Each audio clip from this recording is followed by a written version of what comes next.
Today I'll be talking about Ian and Anisa again. There's been a lot going on and more updates to both Ian, Anisa, and the promotion Creator Clash itself. There's also now a playlist for iDubbbz videos on my channel where you can go through and watch them all in chronological order. From the start of this drama, I'm pretty sure is where this series starts, to now. You can go to the channel, or it's going to be linked in the description below. Make sure to like and subscribe as I do videos on locales, internet dramas, and more. Follow my Twitter as is linked in the description below. And with all that said, boy, the captain's gonna earn his paycheck today. Let's go! Creator Clash 3 update. A huge new piece of news has came out about Ian and Anisa and their part in Creator Clash, as well as some updates on fighters and the promotion in general. Creator Clash 3 has came out with an announcement saying Creator Clash 3 is being rescheduled. Due to recent controversy around the event, we've made the difficult decision to reschedule Creator Clash 3. This step is being taken to ensure the safety, comfort, and overall experience of our fans, fighters, and everyone involved. We know this change may be disappointing, especially for those who made travel plans, and we sincerely apologize for the inconvenience. All in-person ticket holders will be automatically refunded. Pay-per-view ticket holders will be eligible for full refunds. Creator Clash will return October 25th in Los Angeles, California at the Hollywood Palladium. Updated event and ticketing info will be available and shared in July. For further clarity on the recent events surrounding Creator Clash, visit thecreatorclash.com/transparency. I don't understand why pay-per-view holders are eligible for refunds instead of automatically getting them as well. At least they're able to get them. Although saying eligible for refunds kind of sounds weird. It sounds like it's not exactly promised. That's why they should also automatically get refunds. And with this announcement tweet, there was also a video linked to it from the Creator Clash YouTube channel, titled Let's Talk About Creator Clash 3, and here it is. Hello everybody, my name is Ethan Nestor. I fought in Creator Clash 2 and I won, and I'm here with my pals to talk about Creator Clash 3. Yes, hi, I'm Alana. I also fought in Creator Clash 2 and won by a single point, still counts. And I'm Aaron. I fought and lost, and then fought and won in Creator Clash. It was like a Rocky 2 moment. Yeah. You lost in Rocky 1, but you won. Yeah, 2 was a big comeback for me, so I appreciate that. And I'm also the co-founder and co-owner of Real Good Touring, who has been the production partner for Creator Clash since the very beginning. There's a lot of things that we want to talk about, but first and foremost, we want to announce that Creator Clash 3 is moving dates and locations. October 25th, 2025 is the new date for Creator Clash, and now it is taking place at the Hollywood Palladium here in Los Angeles, California. Well, thank you. Wow. We don't have hype men, so I guess that's... with that comes a couple questions about ticket sales. A lot of people bought tickets for the Amelie Arena show. All those will be refunded. We will be updating you on when the new tickets will be on sale. If you bought pay-per-view tickets, those still stand. But if for whatever reason you would like a refund, they are offering that as well. I'm excited to have it here too. There's so many people on this side of the country who haven't been able to make it, who now can make it. And also, we're hosting it now. We are hosting it. Because we live here. Alana and I will be hosting the pre-show. Yes. We'll have some goofs and some gaffes. It's gonna be super fun. Yeah, it's gonna be great. But yeah, today we just wanted to make a video to clear up some questions that people have. It's been kind of rocky communication-wise the last couple of months, and so we just wanted to sit here and clear a bunch of things up. So let's get to it. Sure. Yeah, so one thing that I misunderstood until talking to you guys at Real Good Touring was I thought that Ian and Anisa had stepped back, but I thought that meant they were still involved. They have actually stepped down. So yes, Ian and Anisa have stepped down completely. There's no creative involvement, there's no financial involvement, there's no ownership involvement.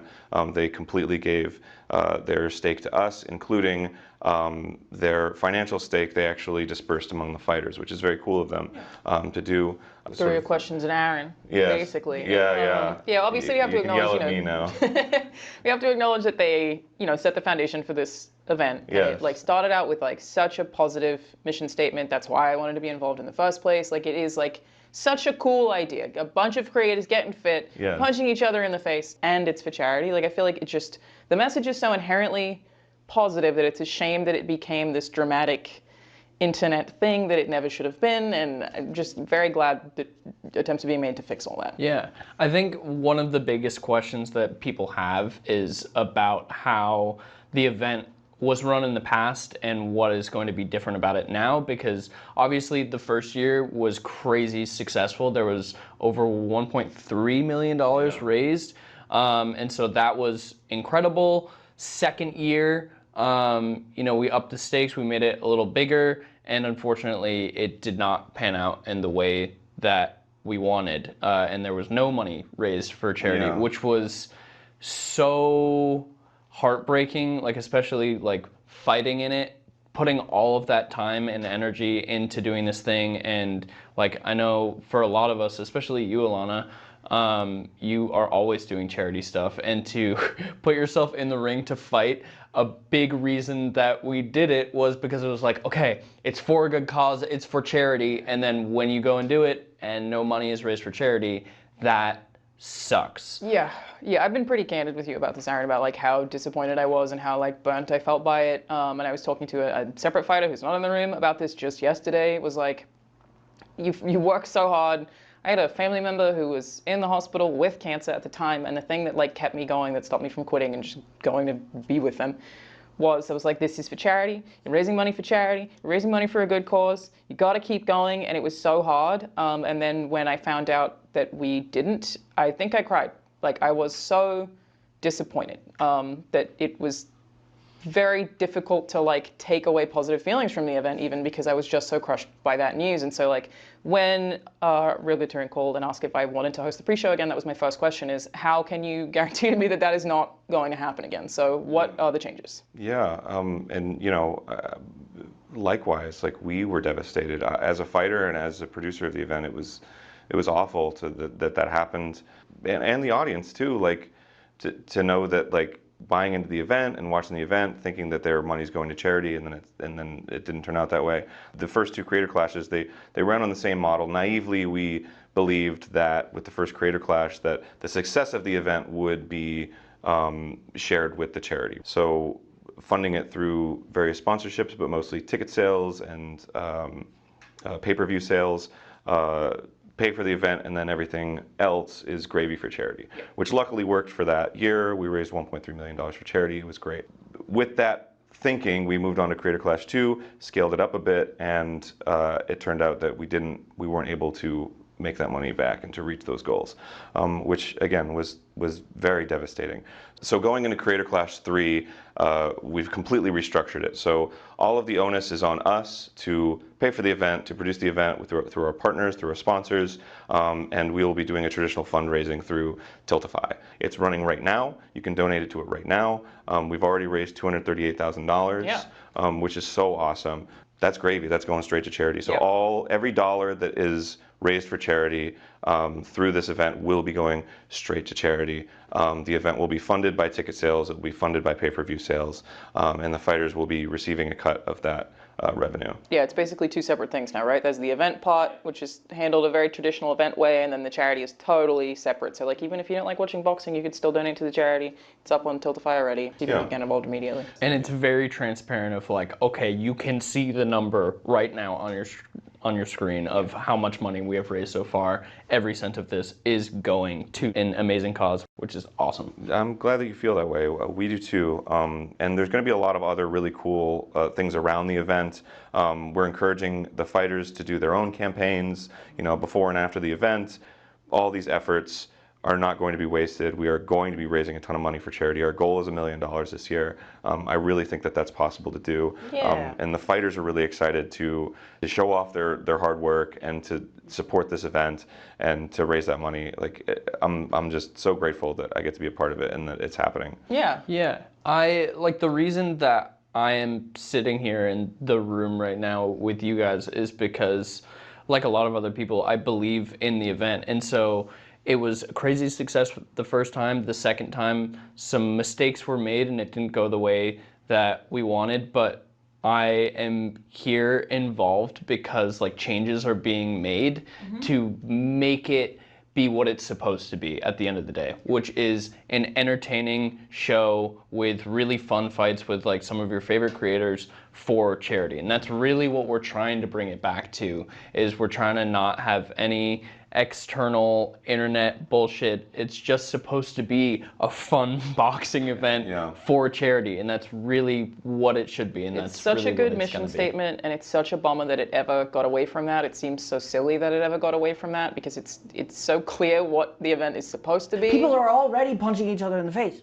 You don't need other Why trauma. not do it for charity? Come on. I mean, that's so true. Like, it's such a special event. You know, I've said this many times, but fighting in Creator Clash was one of the best things that I ever did with my life. Like, what it did for my self-confidence, what it did for, you know, my relationship with my body and my mind, my discipline. Like, it was so profound for me, and it's so cool. Like, it's such a a wild thing to have done. Like, anytime I like tell somebody that I had a boxing match, it's like it's a crazy thing to be able to say. It is wild, and yeah, very cool. And I've done the same thing. I had enjoyed watching boxing, but no interest in trying it, and then did it and trained. I have punched both of you in the face, actually, which is great. That's a huge positive, in my opinion. And yeah, I've encouraged like a bunch of people I know to start boxing too, because it's like such good, like, you know, total body fitness.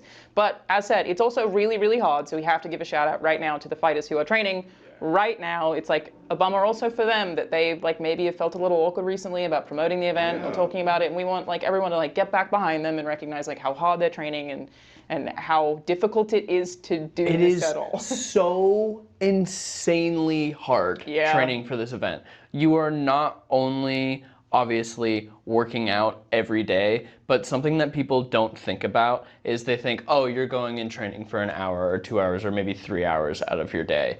And they just take that one little time. It is all life consuming because you are exhausted. You have to watch what you eat. You have to do all of this stuff. It's a huge mental game. Like, not only coming to terms with the fact that you are going to get hit, but as somebody who is not a violent person, like being okay with hitting somebody else, it's a huge mental stress. And so, do you remember that time you punched me and I immediately fell to the ground and vomited? Yeah, and I still feel really bad to this day. It was really not great. It's okay, it wasn't your fault. I think people forget because they just see maybe some like Instagram photos or whatever of what the fighters are doing. The amount of training and hard work that they're putting in is immense. And however long that they have been training, whether it's just a month or the last 9 months or a year, that's been like all they've been doing. It takes up your whole life. And so huge props to them for committing to it. Thank you to them too. Like, it's such an important thing to do, which I think related, we should talk about, because there was confusion about this last year. Even I was confused about how fighters get paid. The fighters do get paid. Yeah, we want to make sure that the fighters are taken care of, you know, number one, and number two, that they're safe. Yeah. So that's a big thing for us. So fighters do get a purse, we're calling it. It's basically funding for training. It's essentially a reimbursement. Yeah. It was frustrating having people think that we got paid for it. Basically, the fighter's purse was for the thousands of dollars that we spent to train. It's just to make sure people can do the event. Yeah. You can't ask creators to take all that time to box. A lot of people would have to say no if you couldn't at least cover the cost of their training or their food, right? Like, I had to set an alarm to remember to eat because I had to gain weight, so I spent a lot of money on meat, dude. like unironically, but it's also like all of your doctor's examinations, or you need to get like physical therapy. Like, there are a lot of costs that go with that. So the idea is not that the fighter's getting paid because they're trying to profit from a charity event. It's basically that they're being reimbursed for the money that they've spent on the event, so that they don't just lose a ton of money. Obviously. So all fighters are receiving that. Moving the event means more training for them, which is something that we added to the budget to reimburse them for. And also, you know, with the moving schedule, there may be some fighters that are dropping out just because they can't do it schedule-wise. And you know, the replacement fighters will also be, you know, compensated for their work and time. But at the end of the day, this is. The fighters are volunteers, and that's something very cool that, you know, everybody's chosen to do, that they're very passionate for. Like, you don't just like, okay, into this, like, you have to want to do it. And it's so cool that they decided that they want to. Yeah, and I mean, like, I ended up donating my whole fee to charity. I know actually multiple people did that last year anyway, so there's like, you know, not only are they also spending their time doing it, some of them are also going to be doing charity streams alongside this to also make sure they raise money for charity. Like, there are so many ways other than just crowd participation for the fighters to get involved, and we're encouraging them, from my understanding, to do some streams leading up to the event to already get money raised for the Tilt Fight too. So it's really awesome to be able to get this back on track, to turn this into like a really, really positive event. I really want to be able to support the fighters, for them to get excited publicly about their fights, because that's what this is all about. You know, creators getting in the ring, doing something they don't usually do, getting out of their comfort zones, training, pushing their bodies to the limit for your entertainment. You know, it's gonna be funny, it's gonna be exciting. The energy in that arena in Creator Clash 2, and I'm sure in Creator Clash 1, was unreal. Yeah. And like, though that moment was such a highlight of my life, I've never felt energy like that goosebumps before. now that you're talking about it. It's crazy to think about. Just hearing everybody and seeing how crazy excited everyone was, and it was just such a positive vibe being there, and that's what it should be. It should be a fun, entertaining event that raises money for an amazing cause. Yes, so that's what we're bringing it back to. We're super excited to do it. Ethan and I are going to be hosting the pre-show. I'm sure it'll be very fun. We want to get you hyped, get you excited. We want to make you laugh, and we want to raise money for a good cause. That's the whole plan. Yes. Aaron, where and when is it? It's at the Hollywood Palladium in Los Angeles, California, October 25th, 2025. If you can't make it to the live event, you can buy pay-per-view tickets on Veeps. Going to be an awesome event. We're going to blow the roof off. Let's punch cancer in the face. Let's do it. The biggest bully of them all. Take it down. Let's do it. We'll see you all there. See you there. I don't really know who these people are. I kind of know of, like, maybe the dude from Game Grumps, and that's it. I don't think they are bad or anything. They're all ex-fighters on the events, so, I mean, that's also a good sign. Even with these changes, it seems like people are still leaving, so there's probably more issues behind the scenes, I would guess. And we'll talk more about people leaving later. And even with the new hosts, I and a lot of other people think the event will still fail, even with the time away. I just don't see how this event is really going to succeed. Here are some people's reactions to the video. Yeah, and it's all for nothing. No, I mean, like, I feel bad, right? It'll be on October 25th. All tickets to be auto-refunded. Wow. Well, I mean, to be fair, refunding everybody's tickets and then rescheduling it at a later date, I'm going to be honest, I think that's the right decision. I think they 100% made the right call with that, and that's the smart thing to do. And it's the only way to it's the only way to do it in a way that's not awful, right? That people don't feel like they're being taken advantage of or anything else. And so that's at least the way I see it in general. They refused to refund everyone, though. Well, they did that initially, but now it seems like things are improved. Already raised $238,000. Yeah. You didn't raise $238,000. Ethan Klein and Hassan Piker had a blood feud that reached epic proportions, and they, including Hassan Piker, they raised $200,000. Sorry, wait, $210,000, just to be clear. Which is so awesome. That's gravy. That's going straight to charity. So every dollar that is... Palestinian children and evil IDF soldiers raised $210,000 for cancer, not you. ...is raised for charity. But I told you they would try to use this number. They would try to use this number. Through this event will be going straight to charity. The event will be funded by ticket sales, it will be funded by pay-per-view sales, and the fighters will be receiving a cut of that revenue. Yeah, it's basically two separate things now, right? There's the event part, which is handled a very traditional event way, and then the charity is totally separate. So, like, even if you don't like watching boxing, you could still donate to the charity. Oh, thank you, Alana, for the update. So, the charity is an entirely separate entity from the charity boxing event. Who's confident right now? Anybody feeling super confident right now? Event way, and then the charity is totally separate. So, like, even if you don't like watching boxing, you could still donate to the charity. It's up on Tiltify already. Yeah, I could just donate to charity myself and not put it through your name too. I mean, that's probably fine, right? Immediately. And it's very transparent of like, okay, you can... Oh, it's very transparent. When? 3 hours ago? After you sold all the tickets for the pay-per-view? See the number right now on your screen of how much money we have raised so far, every cent of this. Yeah, again, this is not your money. I am not ceding any ground here. This is not your money. You did not raise this. And you can check. Hassan raised this. That's him. This is Hassan watching an Ethan Klein video. You did not raise this money. Your event was 1 month out, and you raised like $20,000 from all the donators who were on like full leaderboard here. By the way, again, this whole thing was set up so people could make teams and do fun stuff, and nobody did anything with it. No. Wait, what?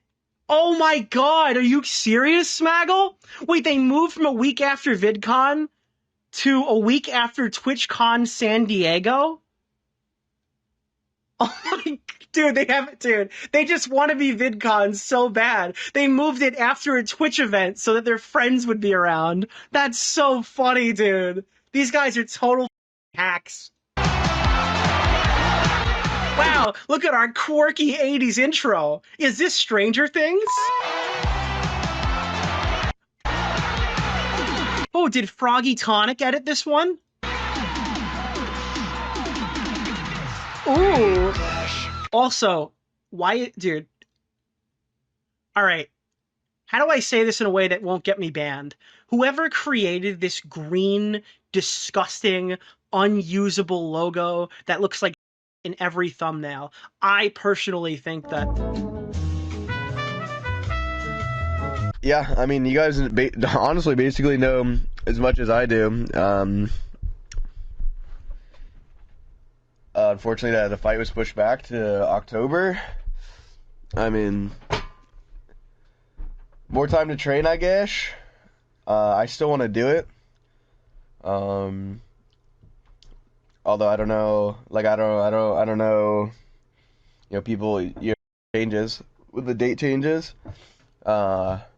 So we'll have to see if it actually ends up happening. I'm kind of out of my hands now. You know what I'm saying? So there's not much I can do about it. I'm gonna keep training. Not much we can do but cross our fingers and hope it lines up, you know? And just keep training because, you know, I kind of like boxing anyways. I like it anyways, so I think I'll just continue to do it. Just continue to do it and, you know, just fight somebody eventually. Worst case scenario, you know? I mean, I think it would be cool to fight Tubbo. I think it's an interesting fight. But, don't pan out that way. You know, what can we do? Not much we can do about that. Then they revealed on the Creator Clash thing that they made 34%. And you know what? I wasn't really taken aback, or you weren't surprised by that. I knew they were going to make money. I thought maybe they would have taken a salary or something. I didn't know how it worked. Mm-hmm. So that's not outlandish, but I thought it was pretty crazy that Creator Clash shared it. Made me feel like maybe they got maybe there's bad blood going on. That was 1,000% a sneak diss. There is no other way to interpret that. They knew it was going to cause they went completely out of their way to mention it. Here, let me pull it up. That's a really hard question. Shut up. God, I hate her. She's the worst. No, out of those three, I like Aaron the least by far, and I really like Aaron a lot. So, I mean, that's all I got wow, that's a stunning endorsement. So, no, but I was curious though, because Aaron was involved in the first two, so I don't know what the like the thing about, like you were saying, you wouldn't blame the people who inherit Creator Clash. Nor would I, because they got to pick up the pieces. But I don't know what the breakdown was or the dynamic any step of the way. So for me personally, like when iDubbbz and Anisa left, I'm not, as a fighter, I mean, I wouldn't be like, oh, cool, now it's a new person. I actively worked with Ian and Anisa because I enjoyed working with them. But I don't really like working with content creators because of basically how it turned out in the end, how it is now. But initially, I'm picky with who I would work with. So if there's a whole new dynamic going on there, it's on a new date, fighters are backing out. It's kind of just it is a different event, but what's like, I mean, when you bring up the profit thing, I know someone was going to get paid. I know someone's going to make money, obviously, but because of all the bad vibes around the event, they have to kind of explain more things and be transparent about more things. So I'm just curious, like, how much does Aaron make from Creator Clash 3? Sure. Yeah, I think that's a totally fair. I think you're right. I think full transparency here is needed. Frankly, I'm surprised that they even want to do this. To me, that seems like little ambition. But he's dedicated. He wants to do it. He thinks he can pull it off. I mean, I know he's a big like force, right, in the creator space, I think. So maybe he can do it. I feel like it's running uphill, and I feel like as much I'm rooting for them. I feel like there's no chance in hell this succeeds. It's interesting to see that is a week after TwitchCon. I don't know why they insist on battling or getting the scraps of other bigger events. I know in a clip, Nicholas DiOrio says it's because some people will still be around after TwitchCon, but I don't think people will really be around, or at least many will be around a whole week after TwitchCon. There's also a transparency Q&A, which was talked about in their announcement tweet on the website, where it answers some questions and exposes some hard truths, and here it is.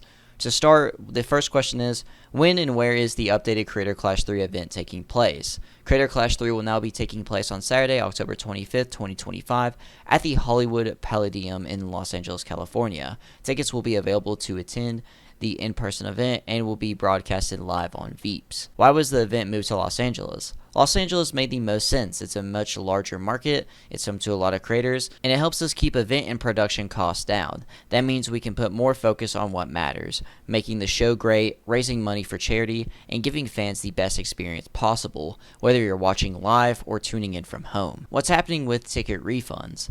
All in-person ticket holders will receive a full refund throughout Ticketmaster. Pay-per-view ticket will still be honored for the new date. If you prefer a refund instead, those will be made available for all pay-per-view ticket holders. Information on event tickets for the LA event will be announcing in the coming weeks. Will all the original fighters be competing? Not all fighters will be available for the new date. An updated fight card will be announced in July. That will also include some fresh faces. Which I wonder who those fresh faces are. I don't really know who would be exactly going to compete in this event, even without Ian and Anisa in it.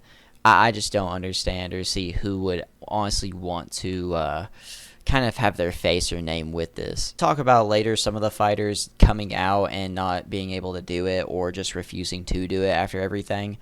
And I wonder who else is going to be added onto that list, or who's going to be leaving soon. Also, I didn't really think that LA would be like cheaper. I thought it'd be more expensive to hold a venue there than in Tampa, Florida.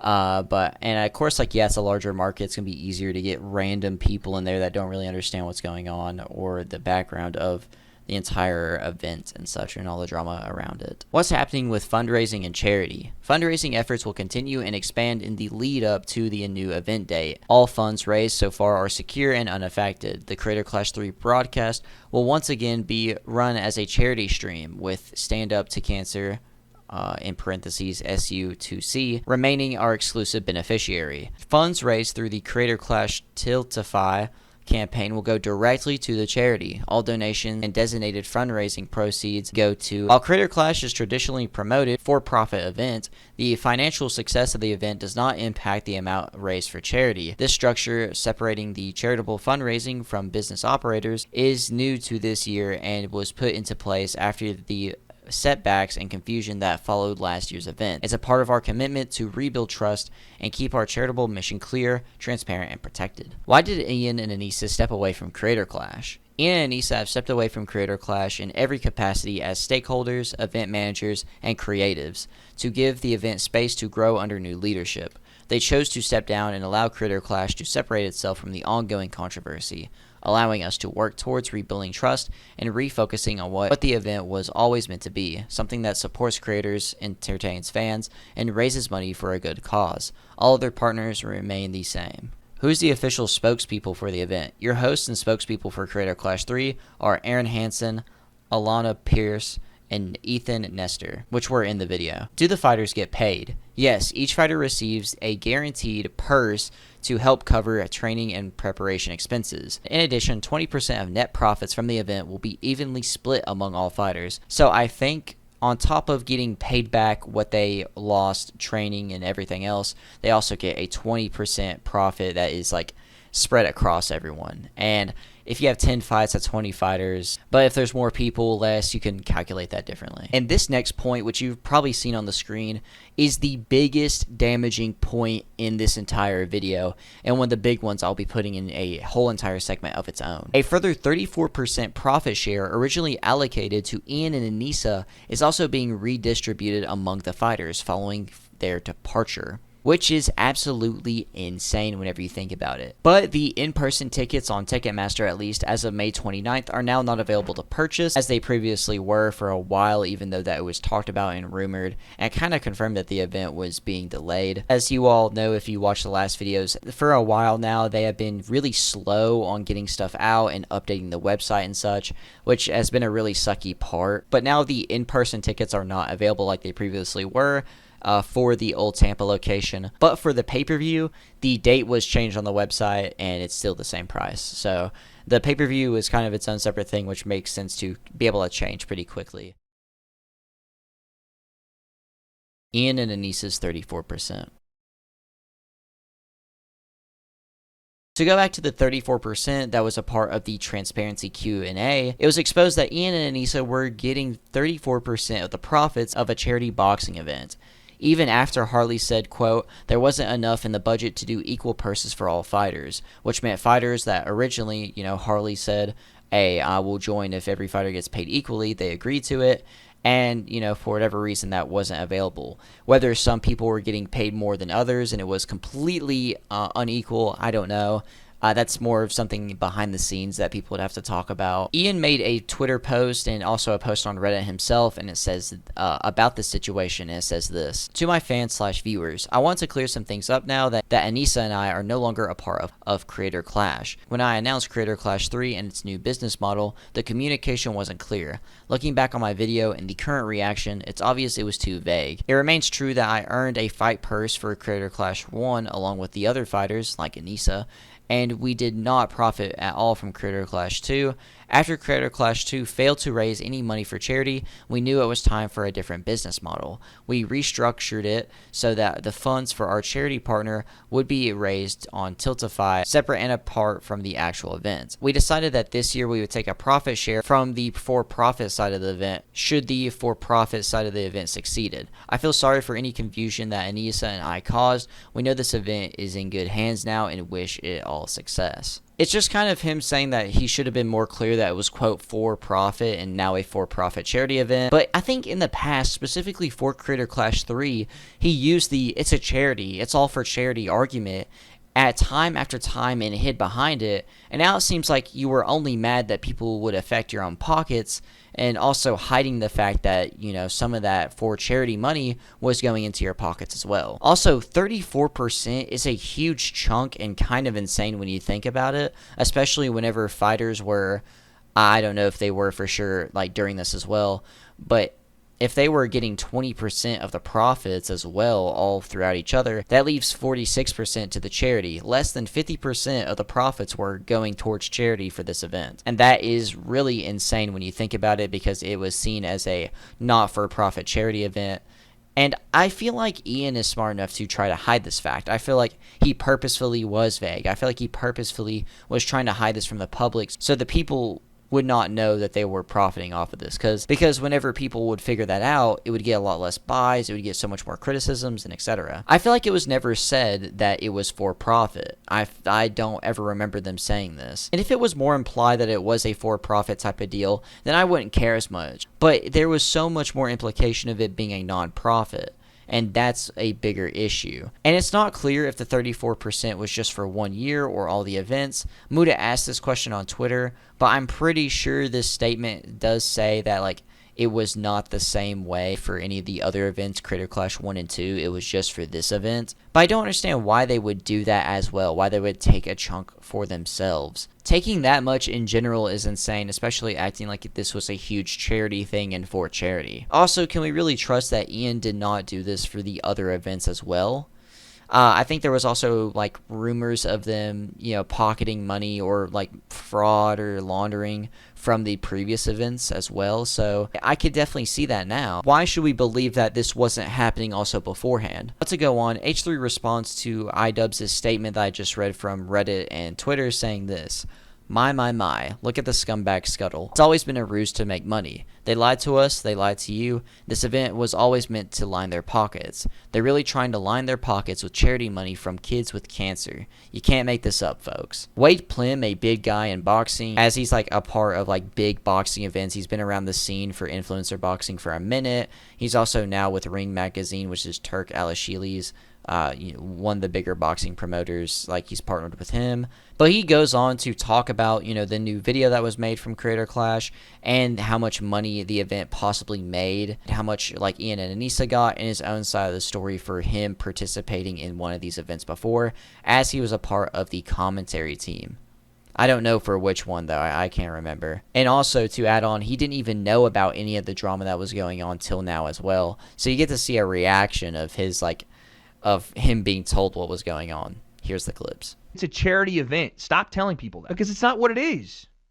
That was the whole issue with the lack of communication behind number 1 and 2. That it's a charity event, charity event, charity event. It's not a charity event. It's a boxing event that you are perpendicularly associating with a separate charity that has nothing to do with people buying the boxing event. I was a part of the event and didn't know any of this. I didn't know where money is going, outside of the fact that I was offered and said, no, I'm all good on that. I want to be there to support, and because they gave me an opportunity, which I'll always be grateful for. But this side of stuff is very weird. What is going on, and why has this become such a show? iDubbbz friend made a video on accusing Ethan Klein, h3h3, of his kids. We're not even through the first sentence, which many believe led to CPS coming to investigate his house and interview his kids. Ethan's son had the stomach flu, which Ethan had openly inquired was, I don't even know how to pronounce that word, a form of diarrhea. Just the first sentence. A friend made a video accusing H3, the guy we watched yesterday, of his kids? What are we talking about? And then CPS came to his house? Ethan's son had the stomach flu. Okay, all right, we'll move on. Ethan called out iDubbbz for being friends with people like that. Fair. Who made it seem like Ethan's son was on the verge. The kid was fine. Giardia is actually a fairly common flu, I guess. But his friend made it sound like it was a rare disease that could kill the child. iDubbbz made a video saying Ethan's a bad person, and said Ethan may actually be a bad dad. Lena, AB's wife, don't know who that is. AB was the guy's, was that the star killer? Lena dropped from the event as her and AB work, with H3. iDubbbz also collaborated with very far left content creators in his video about Ethan, which made many of the fighters on the card feel like participating in the event was an endorsement of those extreme beliefs. Supporting Hamas, saying America deserved 9/11. What the let's just say that 1.3 is what went to charity. Because it said it was raised for charity, right? If 1.3 million was raised for charity, if that's the number we're saying went to charity, and fighters got 20%, and then Ian and Anisa got 34%, that would mean that the 1.3 million is 46% of something. So almost half. Again, if I'm reading this right, because I think we all know now that all of the profits didn't go to charity, because there's baked in percentages, right? Am I meant to believe that they actually made $2.8 million on the event? This is what they said went to charity. So this is after the cost of the venue and production and all that. So if it made $2.8 million, which again, I could be wrong about, but we're a little bit in gray area here. If it made $2.8 million, we do 2.8 mil times 20% for fighters. So fighters got to split between themselves, or in some way, I don't know if it was even, but to split $560,000, right? How many fighters were on the card? Do we have 10 fights?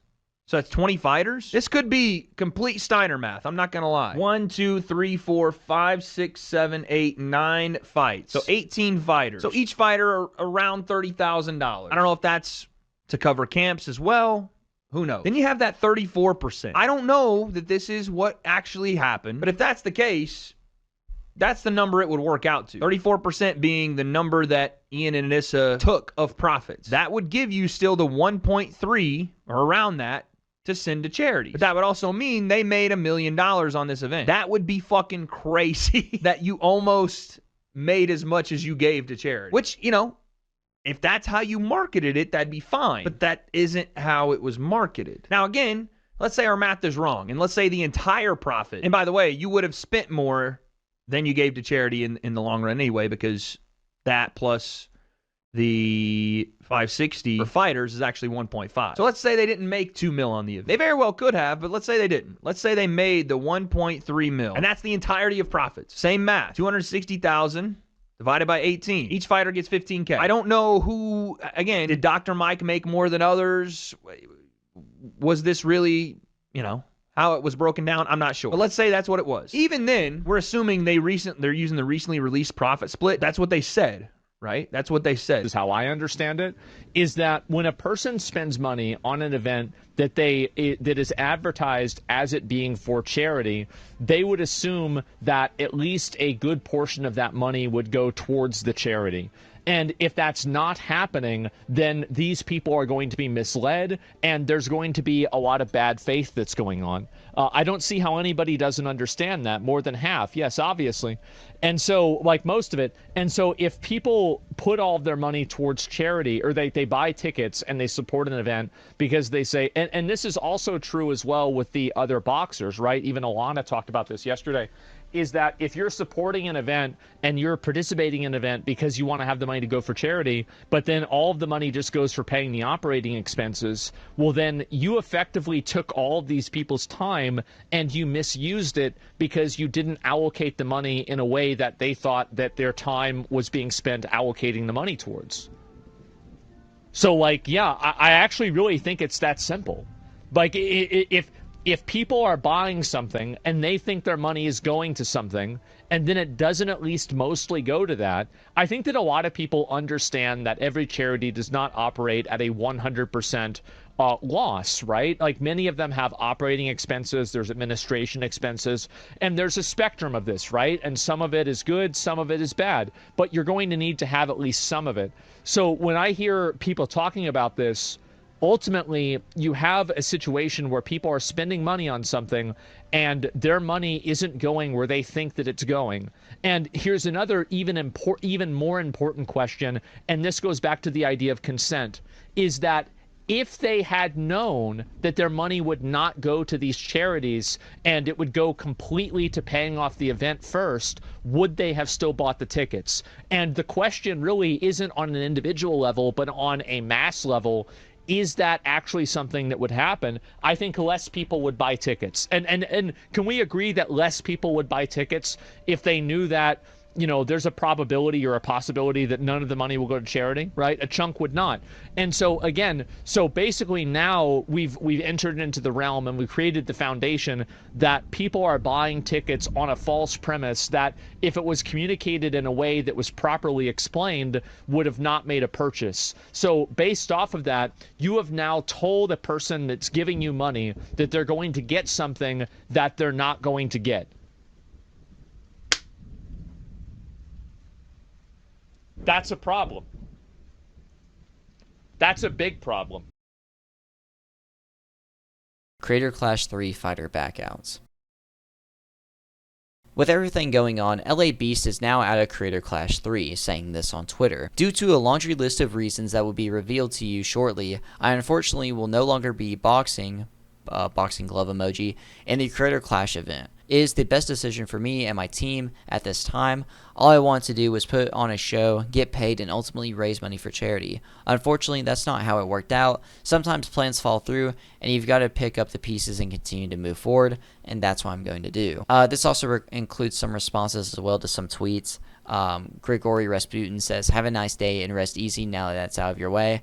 He responds saying, I was truly hoping to make it to fight night. It's the most unfortunate to the hardworking fighters on the card that have been dragged through this outside mess, a true travesty. Rasputin says, you did the right thing, and being open about it will only make you look better on the outlook. As we say in the UK, you're a top bloke. iDubbbz responds, I didn't do anything but keep my nose on the grindstone preparing to fight. It's unfair to say the least, getting dragged into crazy internet drama that has nothing to do with boxing. Boxing glove emoji. The fighters should not receive hate. In my opinion, they did nothing wrong. Sloppy Ostrich says, honestly, for the best, someone with such a wholesome public image is best distanced from this show. Anisa has been created. iDubbbz responds, I'm not perfect, nobody is. Just for the record, I've never been one to dabble in religion or politics on social media, and it's pretty much what Creator Clash 3 has become. I didn't sign up for this, none of the fighters did. This is a good point that him and others have made as well now, that this has just become a political war, that this boxing promotion in this event has basically now been kind of anchored to politics and religion and just these difficult conversations and stuff where no one's really going to win, whenever it should just be a boxing charity event, but it became so much more than that in a bad way. So both main event fighters are now out, and there is no heavyweight fight on the card. They truly angered all of the fighters, which is kind of insane. Willie Mack Show made a tweet talking about this moment, saying, wow, Ian and Anisa lost 2 fighters for their main event. Fans who bought plane tickets and hotel rooms in Tampa are now screwed. They take zero responsibility because they bailed after ruining the event. But hey, at least Anisa seems happy. Going on to show the, hey baby girl, I know you're desperate for any crumbs, so here's a really big piece of frick you. We are not financially tied to this event, and even when we were, we had it structured to protect us and the charity. You have no power over us, you're just a butt. Which, these are good and true points. A lot of people got screwed over here. Not just the people that were coming to watch it, but the fighters themselves, as there are a few fighters who have talked about, which they didn't really imply that they were stuck in Tampa, but they were going to be in Tampa anyway now after the cancellation of the event. So I guess they were stuck with these tickets. And they just got screwed over and just are now taking vacations in Tampa since they have flights there and etc. And another fighter that got out of the event is Freddie Wong. I'm not exactly sure why. He's not really active on socials like that, but he is off of the Creator Clash website as well. Maybe it was due to the schedule change and a part of them talking about not everyone can make it now to the new date. If you watched my last video or two, I talked about him and how he was frustrated with the event as well, where he made this big old long Discord message to everyone in there talking about his frustrations and talking about issues in there and questions he had. People are guessing others will also drop out of the event as well, such as Tubbo and Nathan, also known as Dad, because some people like Tubbo just don't really seem like they are a part of the event. I don't know. They just don't seem like they really care for it anyway. iDubbbz and Anisa versus h3h3 and Hila Klein. Ian, Anisa, Ethan, and even this time Hila all go after each other on Twitter and Instagram stories. It's a epic 2v2 showdown. And here is what was going on. So, I don't know the full context of this argument, but Ethan was responding to this girl for whatever reason, I don't know exactly why. And he says, you are gilded with edible gold sheets, and underneath you are corroded and rusted, like an old bucket fished out of a lake. And like a fished out bucket, you carry swamp water full of pond scum. You're not even a useful bucket. You have holes from the corrosion. You spill disease-ridden, impotable water with every step. Everywhere you go is marked by foul-smelling sewage, water, and slime. When those that you carry water for smell you, they fear people. It's they who stink. And we all conclude in unison, it's best to put the scum bucket back in the swamp. iDubbbz then says, crazy that the gold sheets are edible. That's his only response. Sorry I don't have full context for this drama. I'm not trying to get too deep into the weird sides of the community. I'm just trying to stick on the side of Creator Clash and Ian being stupid, guys. Don't mind me. H3 responds saying, crazy that I just bought a ticket to Creator Clash. Go on. There's also H3H3's response to LA Beast departing from the event, saying, it's a shame that they used all of these people for a vanity project that was doomed from the start. LA Beast seemed to be taking it very seriously, according to Harley. Feel bad for the poor guy. Hopefully they at least pay him back for the training time and make an apology to him, which is definitely correct. I hope that everyone that had to back out or has backed out does get paid back. I think that is very valid of them to have to do, especially out of Anisa and Ian's own pockets, because they are the main reason that this is all happening, I think it's fair that they have to pay back. The next Instagram story says, this is their announcement, just quietly change their date in the Twitter bio. This event will go down in YouTube history,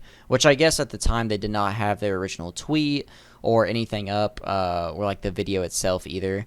So I guess that's why he said that. Before I read what Ethan said, this tweet, iDubbbz replies to Justin saying, best way to step away, you made the right call here. Other ways of making some money for charity. Pick up, dust yourself off, and keep moving forward, my friend. Have a good day. iDubbbz responds with, how it's gotten to this point is a real bummer. Selfishness on the part of a select few has taken away from the charity aspect and fighters who put in sacrifice to the gym training. The last few months, I sacrificed time away from my newborn son and wife to train 5 to 6 days a week. Then H3 says, Ian and Anisa can never pay back the time he lost with his family. Which is very true. H3 reposts this meme from his subreddit that says, I have never, ever been happier. This is supposed to reference something Anisa said before where she's like, I've never been happier in my life or something like that.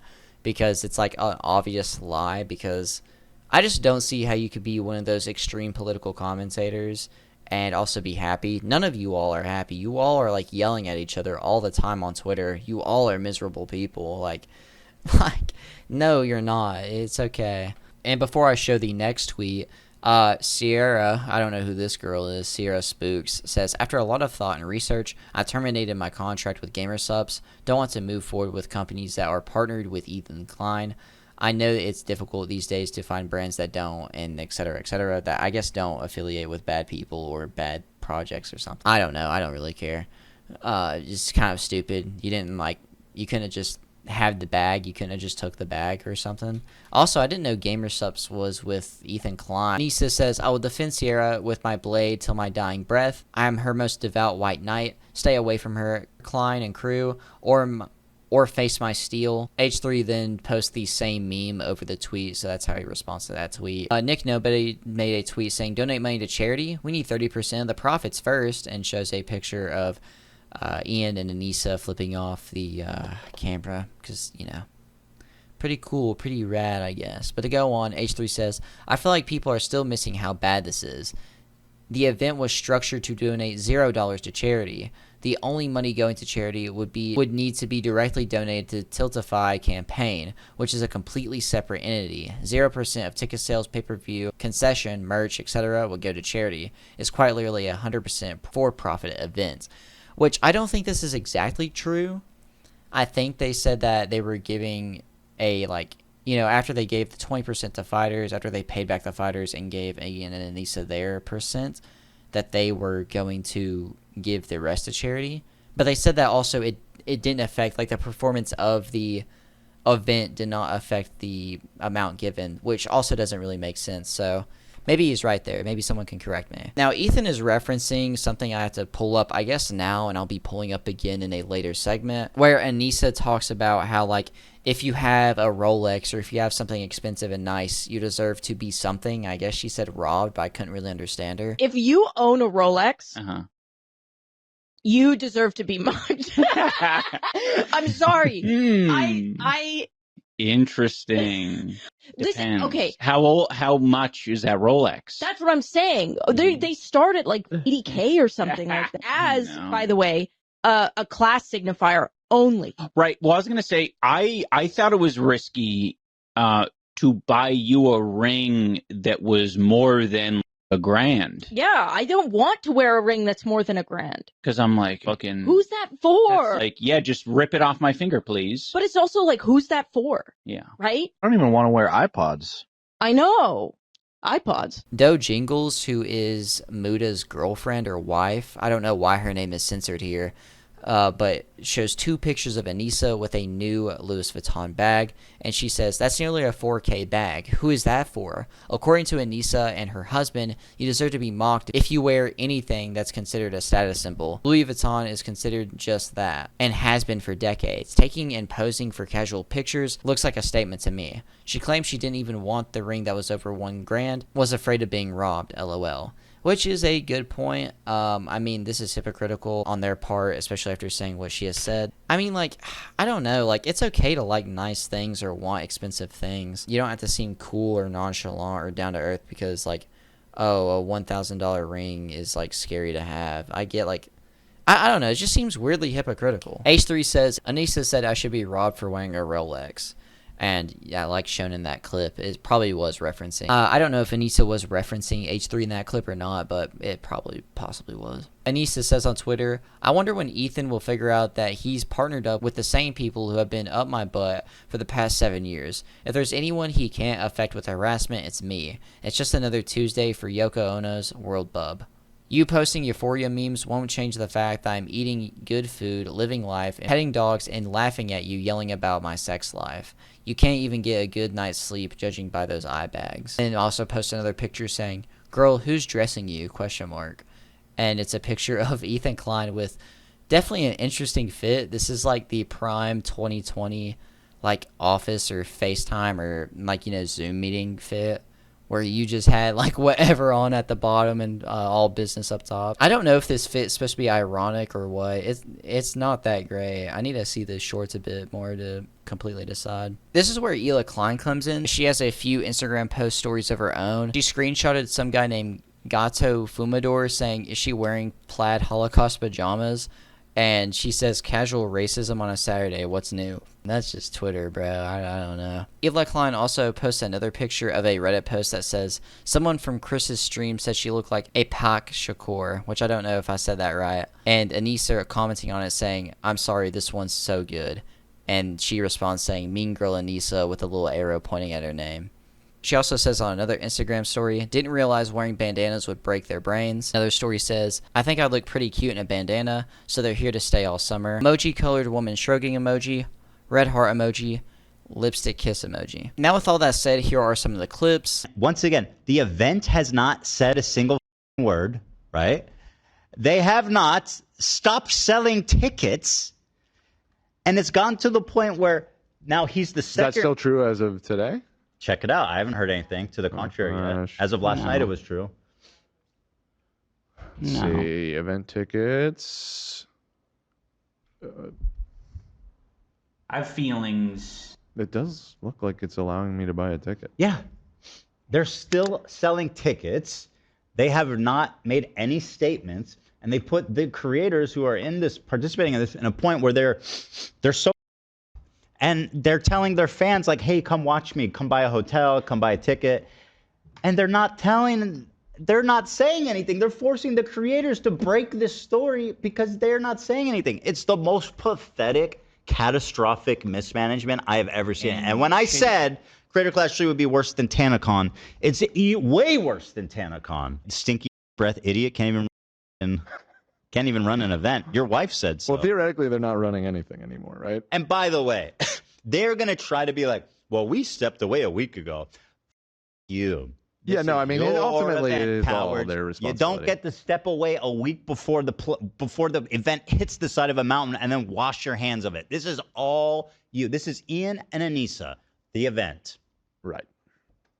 Nobody's buying that shit, bud. Sorry. I'm too much fun.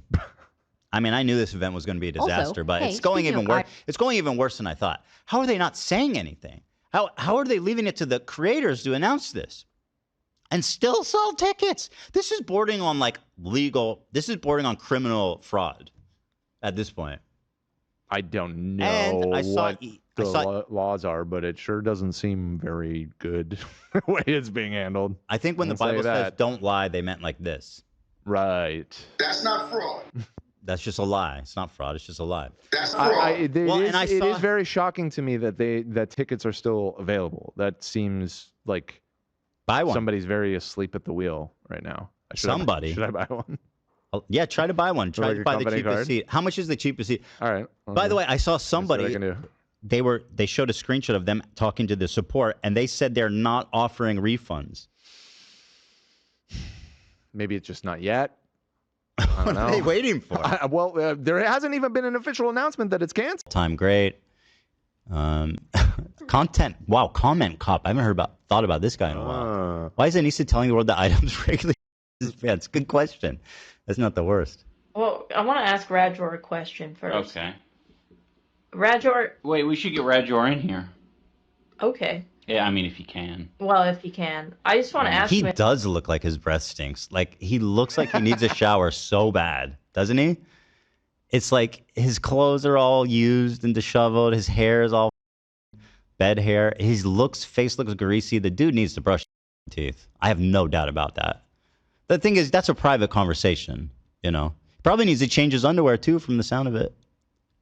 Doo-doo pants. In here. Okay. Yeah, I mean, if you can. Well, if you can. I just want to Yeah, ask him if you've always been in your pants. No. Because since I've known... The quiet defeat. Oh, God. The quiet It's painful. resignation. Since I've known you, you've always had, like, IBS. You've always been yourself. Yeah, well. Well, I want to ask Radjor a question first. So he got bad breath. He's always his pants. Always. Then we learn about the Cheesecake Factory story where she says he's cheap. Is this not what cat podcasting is? Yes. Oh, man. Ableism is only when we make so fun of you wanna- Ethan's. Ableism is everything but making fun of Ethan's Tourette's. Disabled. That's it. That's our carve out. I am disabled. That's it. I mean, blame it on AB. No, I do. blame it on Ian, who said he would only forgive me if I was a quadriplegic taking orders in a McDonald's drive-thru. But Ethan is the example. I can't believe you said that. Would have to crash and burn and get hurt in like a very life-changing You way. guys added the demon mode emoji? Yeah. I love that. That's my favorite thing. It's so fun. He needs a good ass whooping is what he needs. Dude, he is such a mean-spirited little freak. Like, I have feelings. I don't believe you. I don't believe you have feelings behind those dead eyes. No.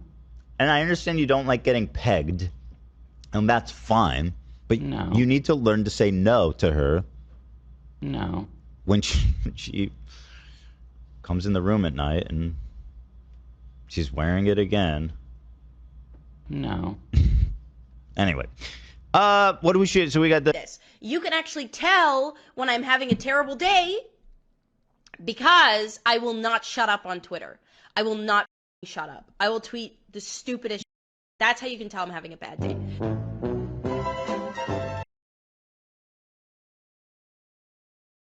I'm the happiest I've ever been. I know people are like, cope, but I truly am genuinely the happiest I've ever been in my life right now. Hi, if you watched that iDubbbz content cop on H3 yesterday and you can't comprehend that that was a friend mourning someone that they used to know, I think you're pretty much at this point. And as someone who was on the edge of the alt-right pipeline in 2017, I'm really, really, really, really proud of iDubbbz. I feel very proud to be an iDubbbz fan today. He is now the definition of I have put the work in. I have not only apologized, but I have put the work in to become a better person, not only in my personal life, but online. And yeah, maybe the easiest thing you can comment under this video is that I'm biased because I boxed in that thing. But I know I'm not. I know that I'm a good judge of character, and I just know the journey that a lot of these people have been through on the internet. And out of everybody, I don't know. I'm pretty happy. I'm pretty proud, I guess. I don't know. Proud of myself and proud of the people who I still support and proud that I can support them. Also, do you want to win a trip to Tampa to watch Creator Clash 3 this June 28th? Details there.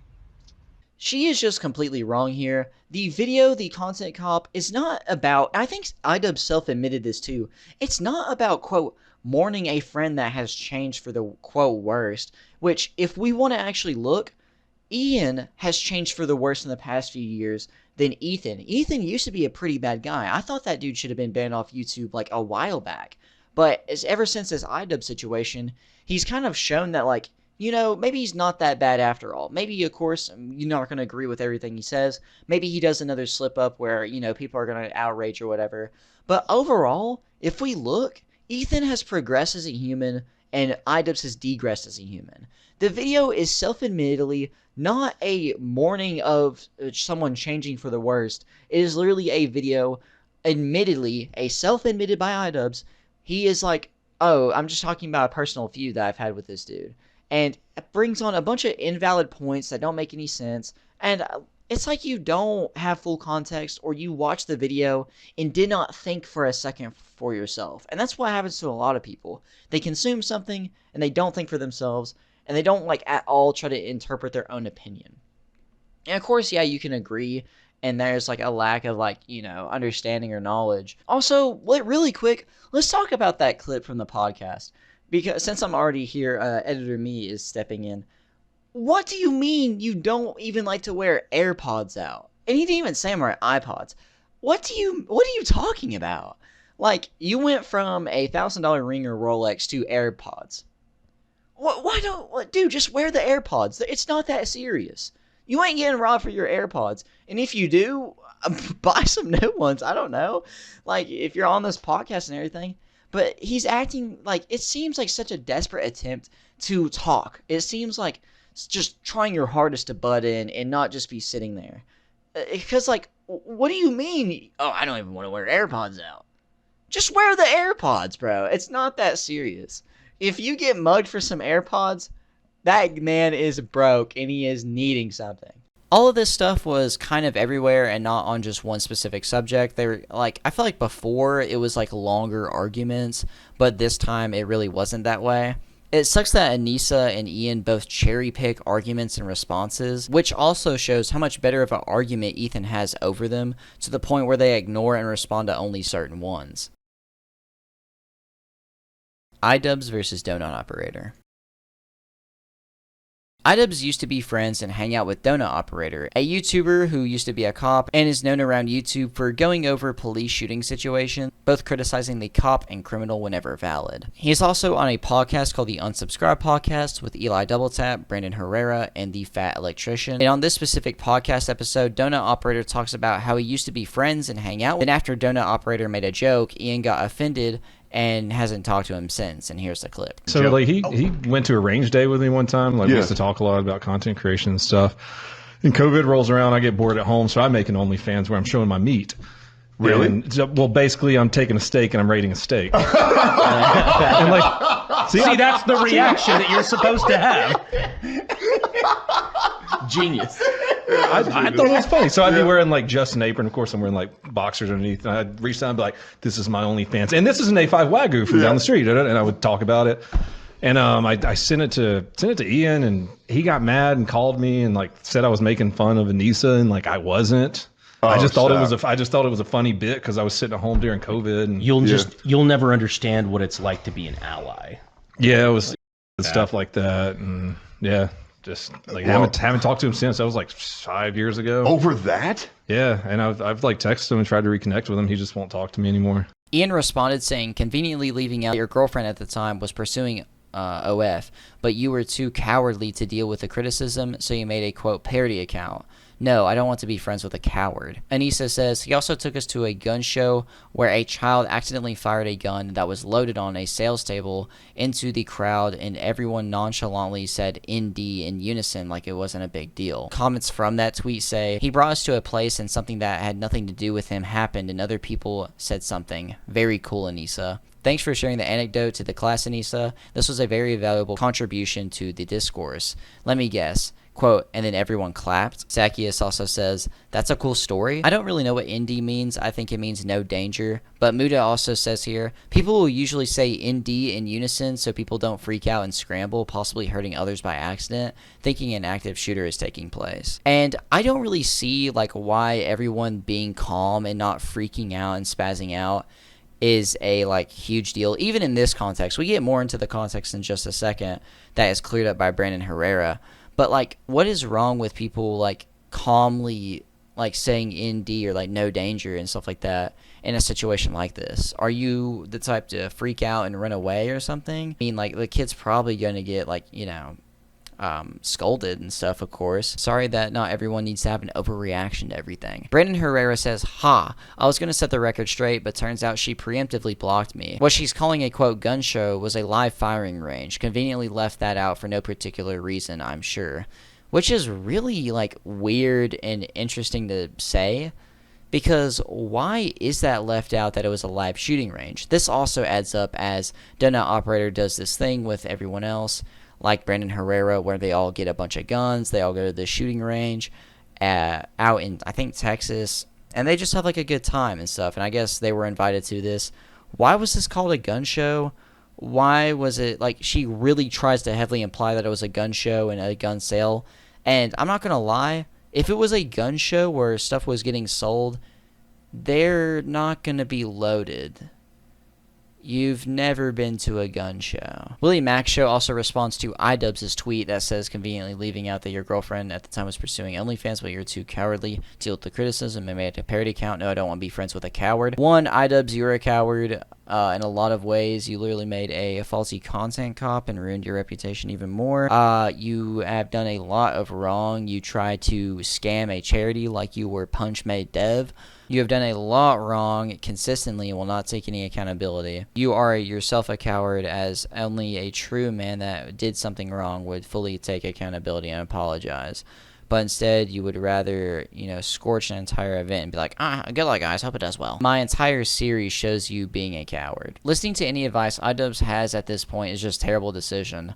Why would he upload a YouTube video talking about it? Which is a good point. I mean, don't get me wrong. Like, he could possibly promote it, but I mean, other than that, I just don't think his audience would really be into buying that.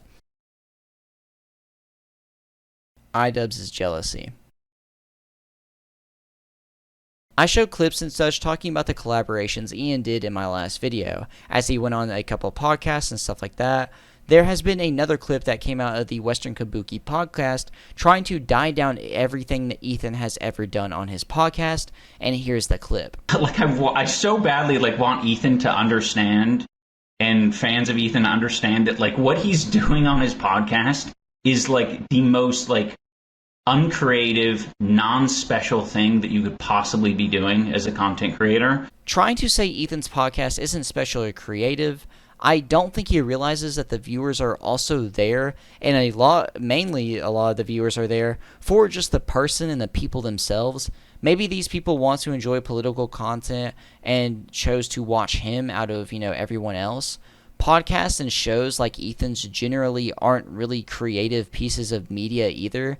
I don't know what you're expecting from a podcast, but from what it seems like, they do try, and they do have a good studio. They have sound effects, effort, a whole team, comedy and stuff with it. So, but I don't really know what more you are expecting from them, especially that is a podcast, a political podcast. And what makes Ian's podcast much more unique and better or anything compared to Ethan's? I think if anything, you need to take note from Ethan, as he's actually succeeded in doing a podcast and you haven't. And a better argument than comparing Ian and Ethan's podcast is what makes Hassan, Frogan, or Denim, or any of those other streamers that are part of that group, what makes these other streamers better than Ethan? Hassan is known to just leave his computer for multiple minutes at a time and have a video running. A lot of these people are. Ian's podcast is failing and has been for a long time. I think ever since the complete beginning. It seems very uninteresting and no one really cares about iDubbbz anymore. And this drama is a part of why.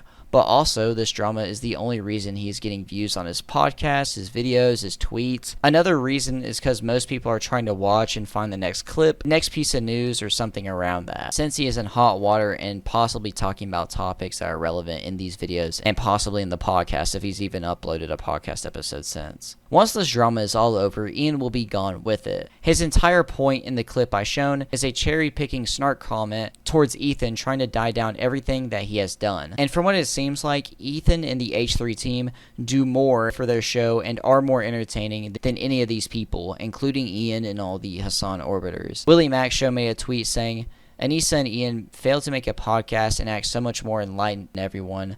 This level of ego needs to be studied. And it's a great point that Ian will never respond to because he can't handle responding to an actual good point. And it's true. I don't see why Ian thinks that he is so great, although he has had a failed podcast, and trying to say that, oh, all these other people, like Ethan, H3 and the H3 podcast is basically nothing. It's done nothing in its entire existence. It's not original or anything. Although he's had, like, Papa John on there. He's had some other creators and stuff in the beginning where he would interview them. And then now has, like, switched to political content. And probably does other stuff as well. But, like, your podcast and, I mean, Hassan's live streams and everyone else around that, they're all boring. I would rather watch a H3 live stream on the H3 podcast than I'd watch a Hassan or anyone around that's, like, stream at all. Anytime I see, like, a live stream clip, it's most of the time the live streamer being quiet for, like, most of the time reacting to something, them not being at their chair, or them being, like, in such a terrible mood and quiet, and complaining about their job. It's insane. Ian and Anisa can't bust. Anisa responded to a tweet by a fellow, I guess, mattress actress saying, I can't have a coochie explosion. Any other women part owners have this problem? She says herself, I have to be on top grinding for it to do it for me personally. Did this expose that Ian has a bad stroke game? Is it the reason behind all the recent stupid decisions, videos, and things said? Is it all out of just sexual frustration? If I couldn't bust a nut, I'd probably become a political streamer as well. And it all makes sense now. And here's H3 talking about their bedroom activities as well. I'm going to be honest with you. Ian's not into any of that. I've tried. Huh? No, she says she's tried to peg him. Oh. She said that she's tried to peg him. And so far she's been unsuccessful. Okay. Well. Now again, nothing wrong with that. No. Get weird and wild with your significant other. Right. However, once again, the context of the whole story. Well, it's not as bad because she said it didn't happen. Well, she tried though, but she's trying to f him in that. Yeah, I and mean, he doesn't even want to. She asked once, and he but was doesn't like, it seem like a power thing? He's like, I am not interested. She's like, let me fuck you in the ass. I don't know if that's how it went. No. I don't know if that's how it went. Yeah, I'm not. I can't. Well, it sounds like certain. something she wanted to do and he didn't. That's what I'm saying. It sounds like she was trying to do a power play on him. Yes, AB. I was gonna say one time, she's gonna get mad that I said this, but Lena. Oh God. What? I put the Kai, but I'm doing you a favor, AB. God. Yeah.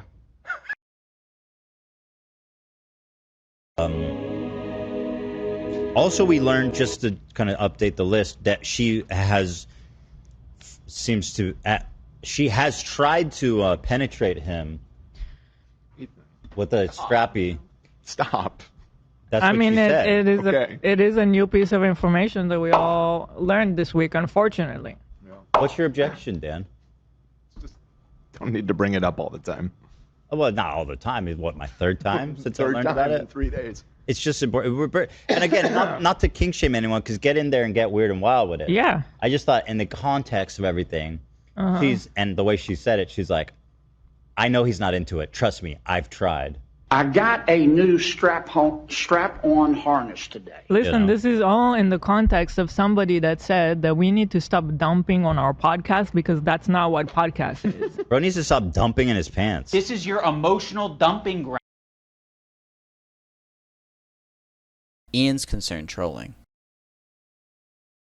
Ian made a video called Concerned Trolling, starting out the video explaining what it is, and I'm going to be going over every part. First it's the intro, then it's about Critter Clash 3, and kind of explaining some stuff on his end, and then talking about Concerned Trolling, and then ending off the video.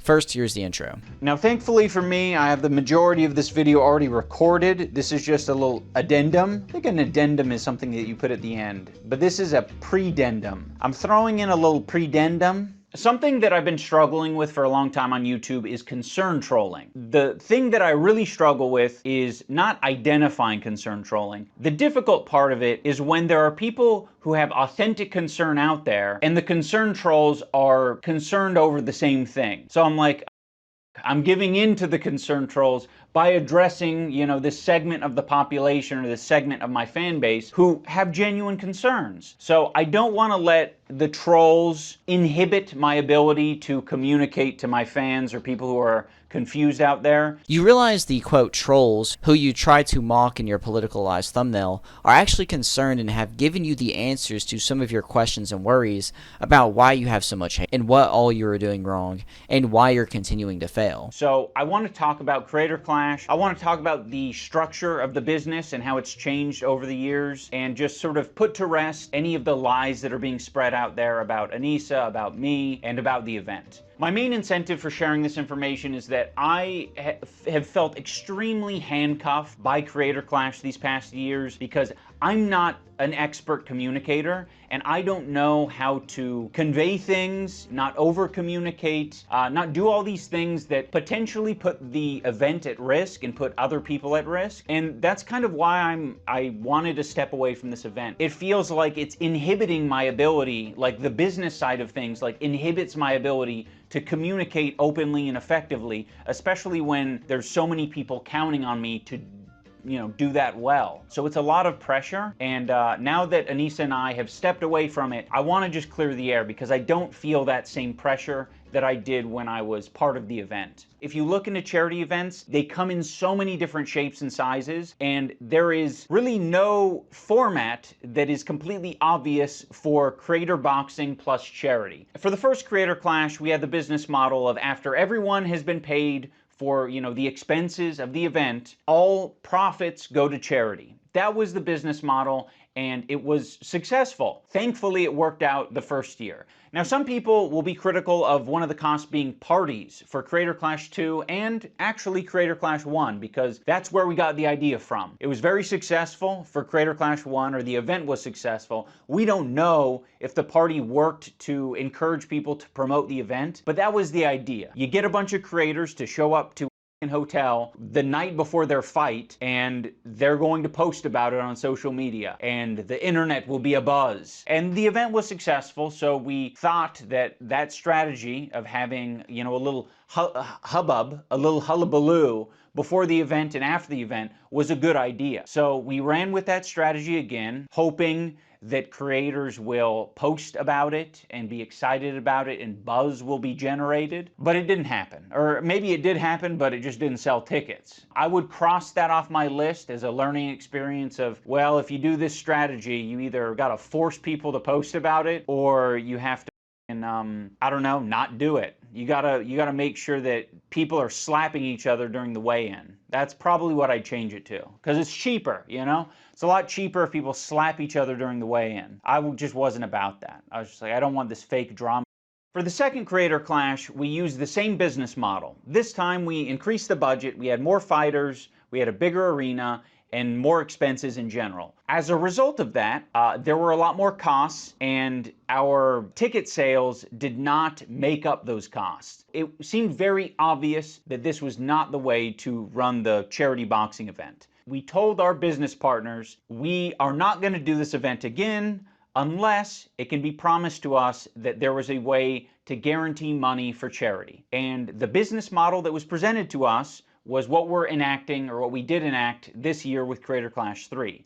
And that is, the for-profit side of the business is unincorporated with the charity aspect. So the charity partner is its own fundraiser that we sort of like push people to, you know, before, during, and after the event. I think where some of the confusion is that many people don't understand how charity events operate, because to be honest, they're all very different. And with something like a charity boxing event, there's a lot of money that you have to front to put it on in the first place. And if you have an investor, you're able to do that. That investor is going to want money, they're going to want profit, but that at least gives you the initial funds to put on the event. There are other charity initiatives and events that allow people to spend money for a ticket and immediately get a product, and also their money goes to charity. Those are usually big conglomerates, giant companies that can afford that cost because they're selling you other things. Some people have an idea of charity events as being like a strictly altruistic thing where everyone is just sacrificing their time and energy and money for the charity. To put on a boxing event costs a lot of money. And even in other examples like GDQ, Games Done Quick is a charity event, but they're not like a charity themselves. You know, they run a business and they partner with a charity and they fundraise for the charity. They send people to the charity, and thankfully they have, you know, multiple ways of being paid and paying the people who are running the show. That might be through payment from the charity, that might be through their own like Twitch stream or merchandise. I just know that for a charity boxing event in the form of Creator Clash, there aren't too many ways to recoup your money other than ticket sales. And that was obviously the biggest challenge of the previous two events. When it does well, awesome. But when it doesn't, it's a huge problem. It remains to be seen whether the for-profit business side of the event will be successful. But the main controversy, I would say, is that it was revealed with the change of ownership that Anisa and I, because we're 1/3 ownership of Creator Clash, the business, that we were getting 34% of the profit share. We weren't anticipating this event doing well. Like, we wanted to do well enough to pay back the investors, of course. So that's one of the reasons that we were, you know, okay with the profit share thing. But another part of it as well is that the contract wasn't structured in a way that the profit share could just directly go to charity. It was told to us, like, you could just donate your portion of the profit share to charity after the event. So we were like, okay, fine. Now, I know some people will find it hard to believe that Anisa and I were just gonna give our portion of the profit share to charity. There's nothing I could really say to, I think, convince them otherwise. It was up to our discretion at the end of the day, and if you don't believe us, I can't say anything that'll change your mind. I guess my only appeal is that year one, we made a bunch of money for charity, and I just got the fighters' pay like everyone else. In year two of the event, we definitely got nothing. So yeah, having said all of this, I know that there's probably a lot of you out there who honestly don't care, and you're just like, you want to see boxing or you just want to see regular videos. I get that. For my soul, I needed to communicate it. So yeah, that's a big relief for me. I mean, I'm very happy that, you know, this year money is being raised for charity, and I'm glad to know that it's already more successful than year two. Mission accomplished as far as I'm concerned. Whenever he says that there is, quote, no good layout for these events, I'm sure if you hired the right people and didn't take 34%, there would be a good way. Like, you could just easily hire someone to figure out these type of things for you. Creator Clash 2 simply failed due to lack of promotion, expecting more but getting way less, some very ridiculous, like, expenses that we'll talk about later, and sometimes sequels just don't do good. You got too big for your britches. In this entire segment, it just sounds like he has no idea what he's talking about and didn't have enough money to actually run the event. I don't remember if there was sponsors, but throw some sponsors on there or something. Like the NBA and the UFC have so many on their mat and on their, you know, on their floors. Do it as well and get some money out there for charity. And he says himself, quote, we didn't expect this event to do well. Then why would you do it? Why would you risk losing more money again? I know he has this, quote, new business model, so charity for sure gets money, but if the event itself that is promoted as a charity stream, it's kind of confusing now, doesn't do well, loses money again, and you only get more hate, then you need to give up for you and the charity's sake. Just give the profits of your terrible videos to charity if it really means that much to you to put on an event or give money to charity. Give one to men's mental health or animals since it's June. Guys, we're going to give our 34% to charity, I swear. Now we'll never know, since you dropped out. And why not just disclose that instead of you in the end? Don't put that 34% on me and Anisa's name, that looks really bad. We're going to give that just straight to charity, do not put that on us. And he is right, this is the one time he's actually correct in the video. We are not going to believe you, and rightfully so. Attack with a joke, and then he hit me with a concern troll. From the right, there's a lot of concern trolling around small businesses. This is the most boring kind of concern trolling. Get Snoop Dogg and Tupac the concern troll.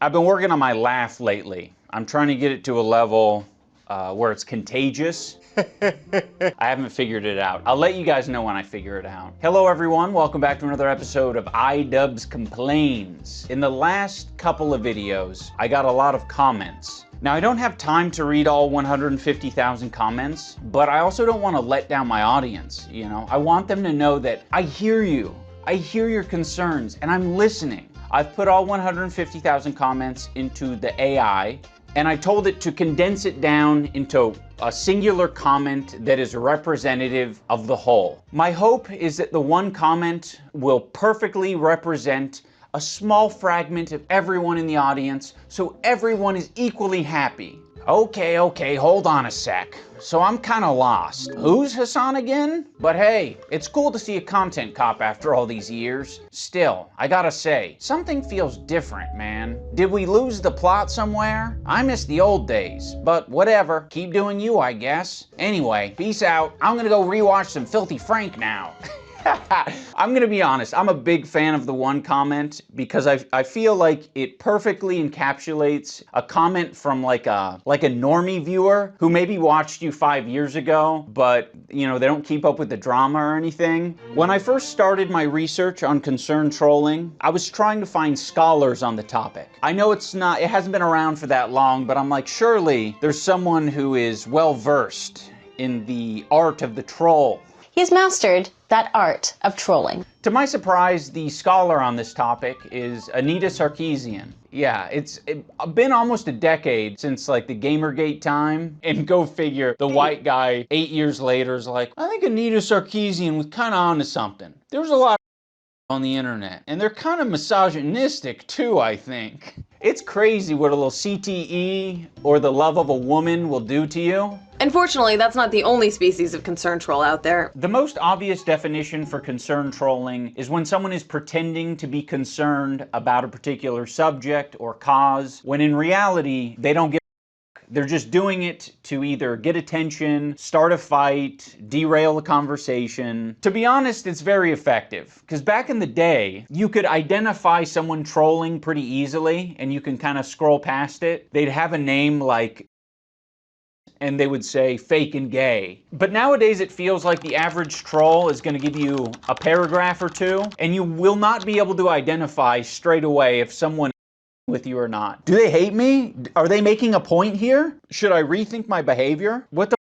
It seems like they'll oftentimes give you their fan resume to like prove that they're not just some random hater, right? They're not a troll or a hater. They're a fan who's been supporting you since the Kickstarter crap era. They've been supporting you since you made a NFT of your ball sack. I've been subscribed since the Overgrowth Let's Plays. Hello everybody and welcome back to more Overgrowth. Just want to say that this video really missed the mark. Hope that you can do better.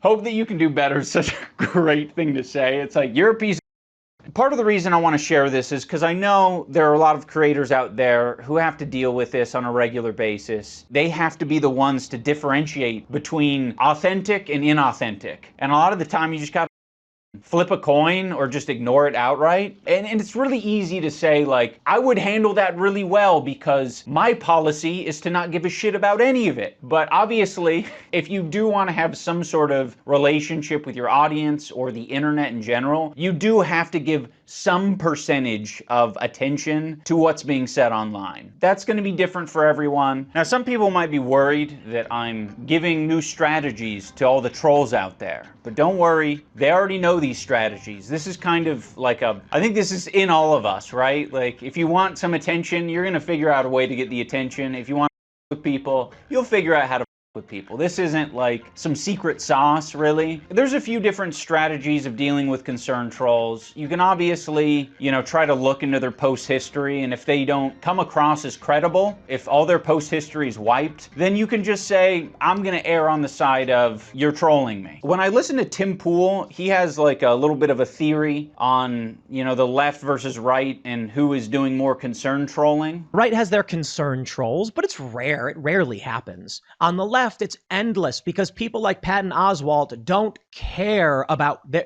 principle. Now, I don't fully buy into what Tim Pool is selling here. You can kind of look at the political spectrum as like a spectrum of concern, and people on the left seem to be generally more concerned than people on the right. You can say that people on the right are mostly concerned about themselves. That might be like a fair assessment. If you're somewhere over here where Tim Pool's at, all you gotta do to concern troll him is take one step to the left. That's it. I think concern trolling is in the eye of the beholder. With this example, you have Tim Pool thinking that Patton Oswalt is being concern trolled by his audience, or a portion, maybe like a small segment of people. This is what happens when you fall for this stuff. Patton Oswalt falls for it. He is a weak man. But Patton Oswalt doesn't feel that way. You know, he sees it as authentic concern, which is why he addresses it in this Instagram post. By the way, the concern is basically just people were uncomfortable with his association with Dave Chappelle, because Dave Chappelle did some transphobic or said some transphobic. But Tim Pool has such low emotional IQ that he doesn't realize it isn't a big deal to listen to what other people are saying and like adjust your behavior. It's all up to our own discretion, right? Like if you aren't to the point, Tim, where, you know, you don't want to apologize for anything, which by the way, it seems like that's a theme on your podcast, is basically saying like, I'm not a problem. But acting like that's the way the rest of the world needs to operate, it's like, I think Patton Oswalt is doing just fine operating the way he's operating. Wallow in it. Okay, Patton Oswalt? Never tell an offensive joke again. Never cross the line again. Good luck trying to figure out where that line is. Good luck. You won't find it. You give in to the concern trolls and you will never work again. It's so funny too, because Patton Oswalt has been doing comedy since Tim Pool was diapers. What the are we talking about? Can we please, like, I don't know.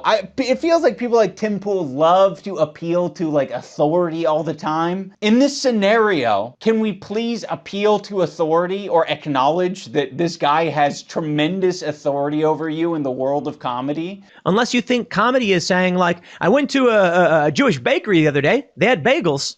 Really good, really impressed with it. That's the comedy you're headed for. That's the joke South Park made, and even South Park has started pulling its punches. Let me tell you about the real world, my friends. Get woke, go broke. One of the reasons that I'm bringing this up is because after the content cop, I noticed a huge influx of concern trolls. They're trying to impact things in the real world. They're trying to, you know, make people crash out, as I was kind of indicating in my video. But I will say, one of the concern trolls was super fucking obvious to me. They came into the Discord. I'll read you what they put so you can kind of get a vibe for what a concern troll might sound like. Now this comment is in reference to me saying that I think he needs a good whooping. What are we saying? He needs a hug? No, he doesn't need a hug. He needs a good whooping is what he needs. They say, just being for real, this line in the video was pretty strange. Red flag number 1. At worst, it's a call for physical assault. At best, it's very toxic masculinity-esque. It just comes across as parody, right? This was literally no one's concern ever. He needs a good whooping is what he needs. Either way, it doesn't seem to align with Ian's mentality towards being more progressive and against harassment. You see what I mean? It's trying to like insert like a little seed of doubt. Whoa, you might have been irresponsible here. You might need to take accountability for what you've put out on the internet. Never mind the point that you were making in the video. I think you need to repent for your call to violence. I don't think any creator should make that kind of statement unless they have a very good reason to do so, morally speaking. Because you never know what one of your fans might do. It's quite dangerous. I mean, to someone who hasn't been through the ringer of concern trolling, I'm sure this could, like, upset or confuse someone, but this is just drivel. I honest to God just think his vid and the whole intention would have been better without that in it. I don't see why he said that. Ugh. Of course, this is a new user to our Discord, so no post history. So we gotta get creative. You reverse search the username and you find that they have a Twitter. Their Twitter is suspended. The Blue Sky account, though, has tweets like, so how long until Destiny gets banned from this app? Hashtag DGG, hashtag Daliban, hashtag Destiny. Tankies are already terrified of arriving Daliban forces. Following back all liberals, hashtag DGG. Now the reason that these posts are relevant is because Destiny is quite famous for saying very unhinged, offensive, and he doesn't really seem to care that much about it. Don't pretend like you care about mental health or any of that cringe. Just be based. Tell people to make fun of people who are on SSRIs. Make fun of people who have depression or anxiety or GD. Just do that. Just embrace the I can't say the words on stream anymore. All the slurs and everything you use. Just do that. Go full in on it. Now I'm going to go out on a limb here and say that I don't think this user is actually worried about the language I'm using. I don't think that they're concerned about me being toxic masculinity-esque. Make fun of people who are on SSRIs. And I kind of don't think that they're worried about a call to violence. I actually think that they wouldn't mind me doing a call to violence. Tell people to...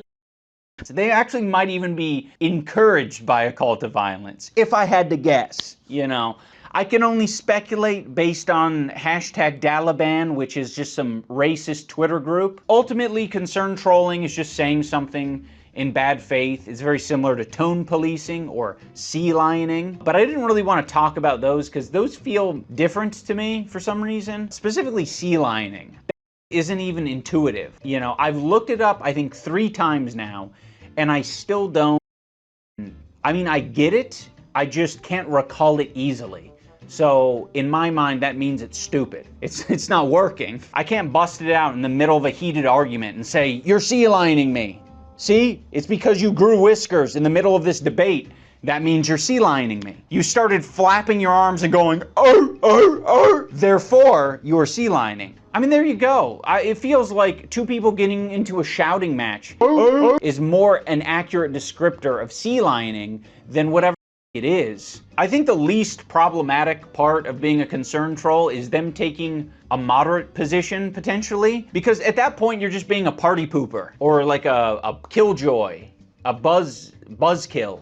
Like, we're familiar with these types of people. They're just constantly reeling people in because they're worried that they're using like too crazy a rhetoric, or they're getting a little too excited, right? And I think we all could use people in our lives to like reel us in a bit. The aspect of concern trolling that bothers me the most is the role-playing aspect. There isn't really a lot of incentive to not be anonymous online. There are some people out there who've made the unconscious choice to be like, my online profile is just an extension of who I am in the real world. And then there are all the people who consciously decide to stay anonymous. Now, for some of these people, it's just like, I want to be safe and I really don't want to take that plunge. Fair enough. But then there are the people who are like, not only am I not going to be myself, I'm going to be someone else. You know, I'm going to be someone else so that I could with this community of people. Now, every time I see these characters, the image that pops in my mind is not like, oh, like you're a clever, smart guy who has infiltrated the opposing faction. You're like the spy in Team Fortress 2. It's like, no, that is a fantasy. What you actually are is you're like Steven Crowder in a wig at a women's only event, thinking that they're making some kind of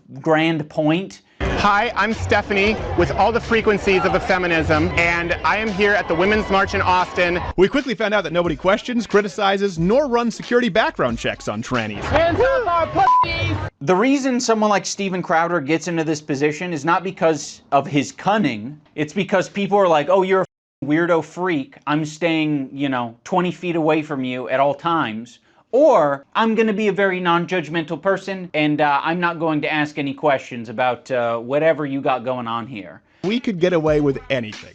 Go anywhere, act any way we wanted, and we were really able to learn what today's progressive issues are all about. And I guess in this case, it's a massive own. He's proven that people are tolerant of him. Having said that, I think we can end this video on a positive note. I'm proposing that with people might be a way for some of these concern trolls to indulge in things and lifestyles that they never thought were possible because they're so opposed to them. So by pretending to be the very thing that you hate, you might actually gain some sympathy, or you might be like, oh, actually, the people in this community I kind of with. Alright guys, that is going to do it for this episode of iDubbbz Complains. I hope you enjoyed watching. I will put a Patreon link down below. I'm still cooking on what needs to be uploaded there, so don't expect content on there straight away.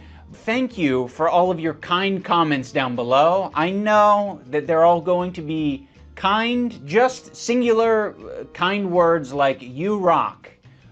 Go you go. I don't know what it is, but it just seems like iDubbbz, the vibe of this entire video, like especially the last part that I just showed, is very like high in keyboard warrior energy, because this dude just acts like he hasn't done all the things that he's done and tries to act like, oh, I'm such a tough, nonchalant dude, like all these guys are just speaking dribble, bro. Like, Huh? That's one thing that I point out in my video is that you low-key did kind of call for physical violence against H3. Whether that person like meant it or not, it's also one thing that's pointed out and criticized, but then you just call them like a sissy liberal, but these guys are kind of confusing. I don't understand, like, they act like they stand in a certain way, and then they flip-flop to whatever helps their argument, basically. These guys are just pirates and terrible people, and overall this video and its attitude in general is disgusting. I couldn't imagine how this dude's gonna act whenever someone starts like heckling him in person. He's gonna fold under the pressure. He can't box. Folded under the pressure of sparring, so. That one comment definitely does not say the full story. I get not reading all the comments, but it still shows that you don't listen to people who are trying to help you out, and he keeps proving that he's not going to listen to anyone time and time again in this video. And why did he have to make it political?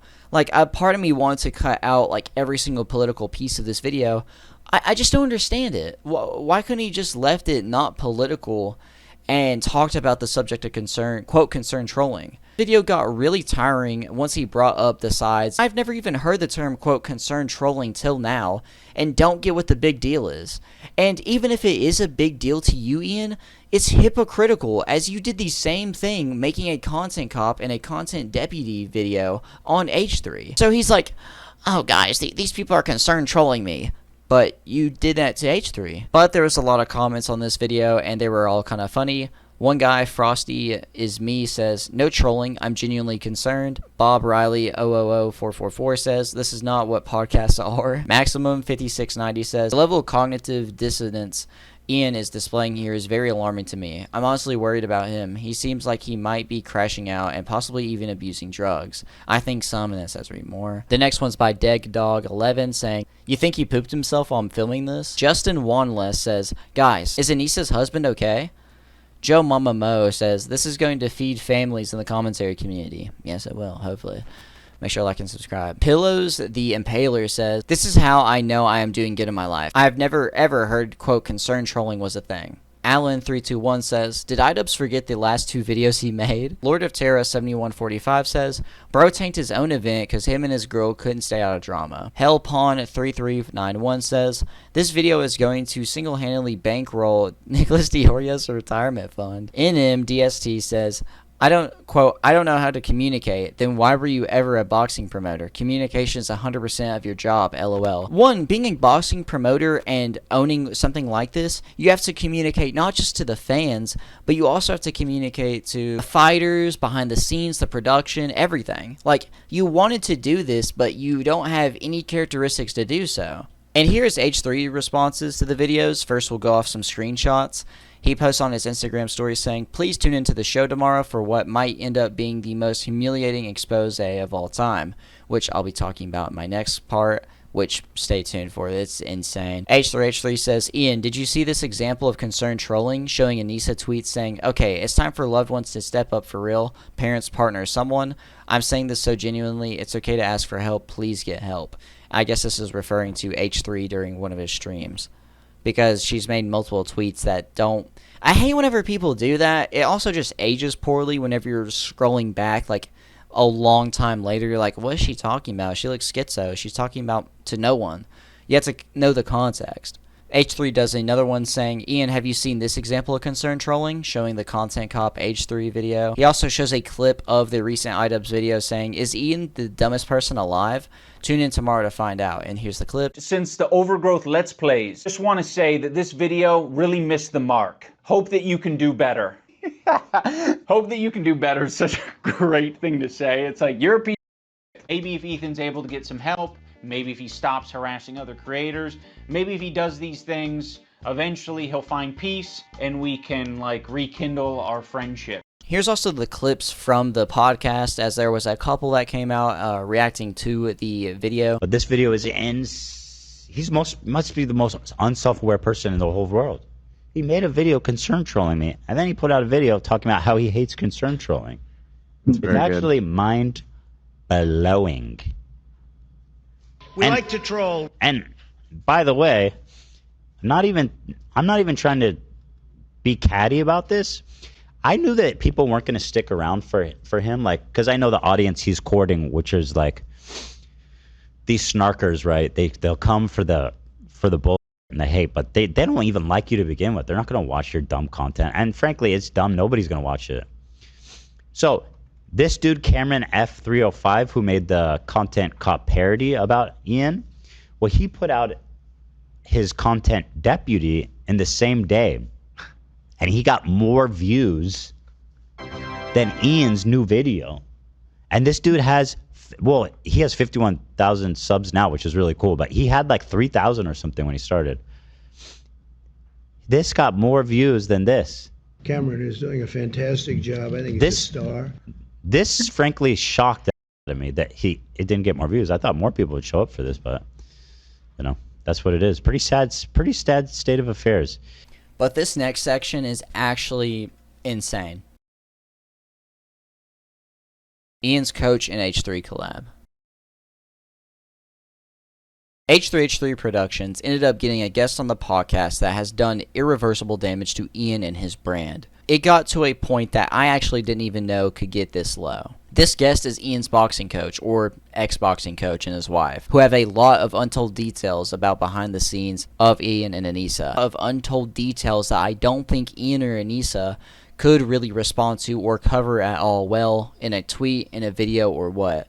There is just no way of getting out of what was said here. This had Ian and Anisa so shook, they were texting the coach and his wife before the podcast, and one of the few screenshots we have of text messages is this. Hey Michael, in parentheses, not sure if this is a clickbait or not, but I saw your face on H3 podcast thumbnail. Let me know if it's real, and if you want to talk, parentheses again, I'm hoping it's just for some clickbait because I'd be happy to talk to you if you had unresolved feelings about me and Anisa. So they were already panicking. They were already knowing they were done for whenever this started. And here is every single clip to come out of that. But so for that second event, so I tell him he needs to do 2-a-days. This is like 2 weeks before the fight. I'm like, we need to do your 2-a-days.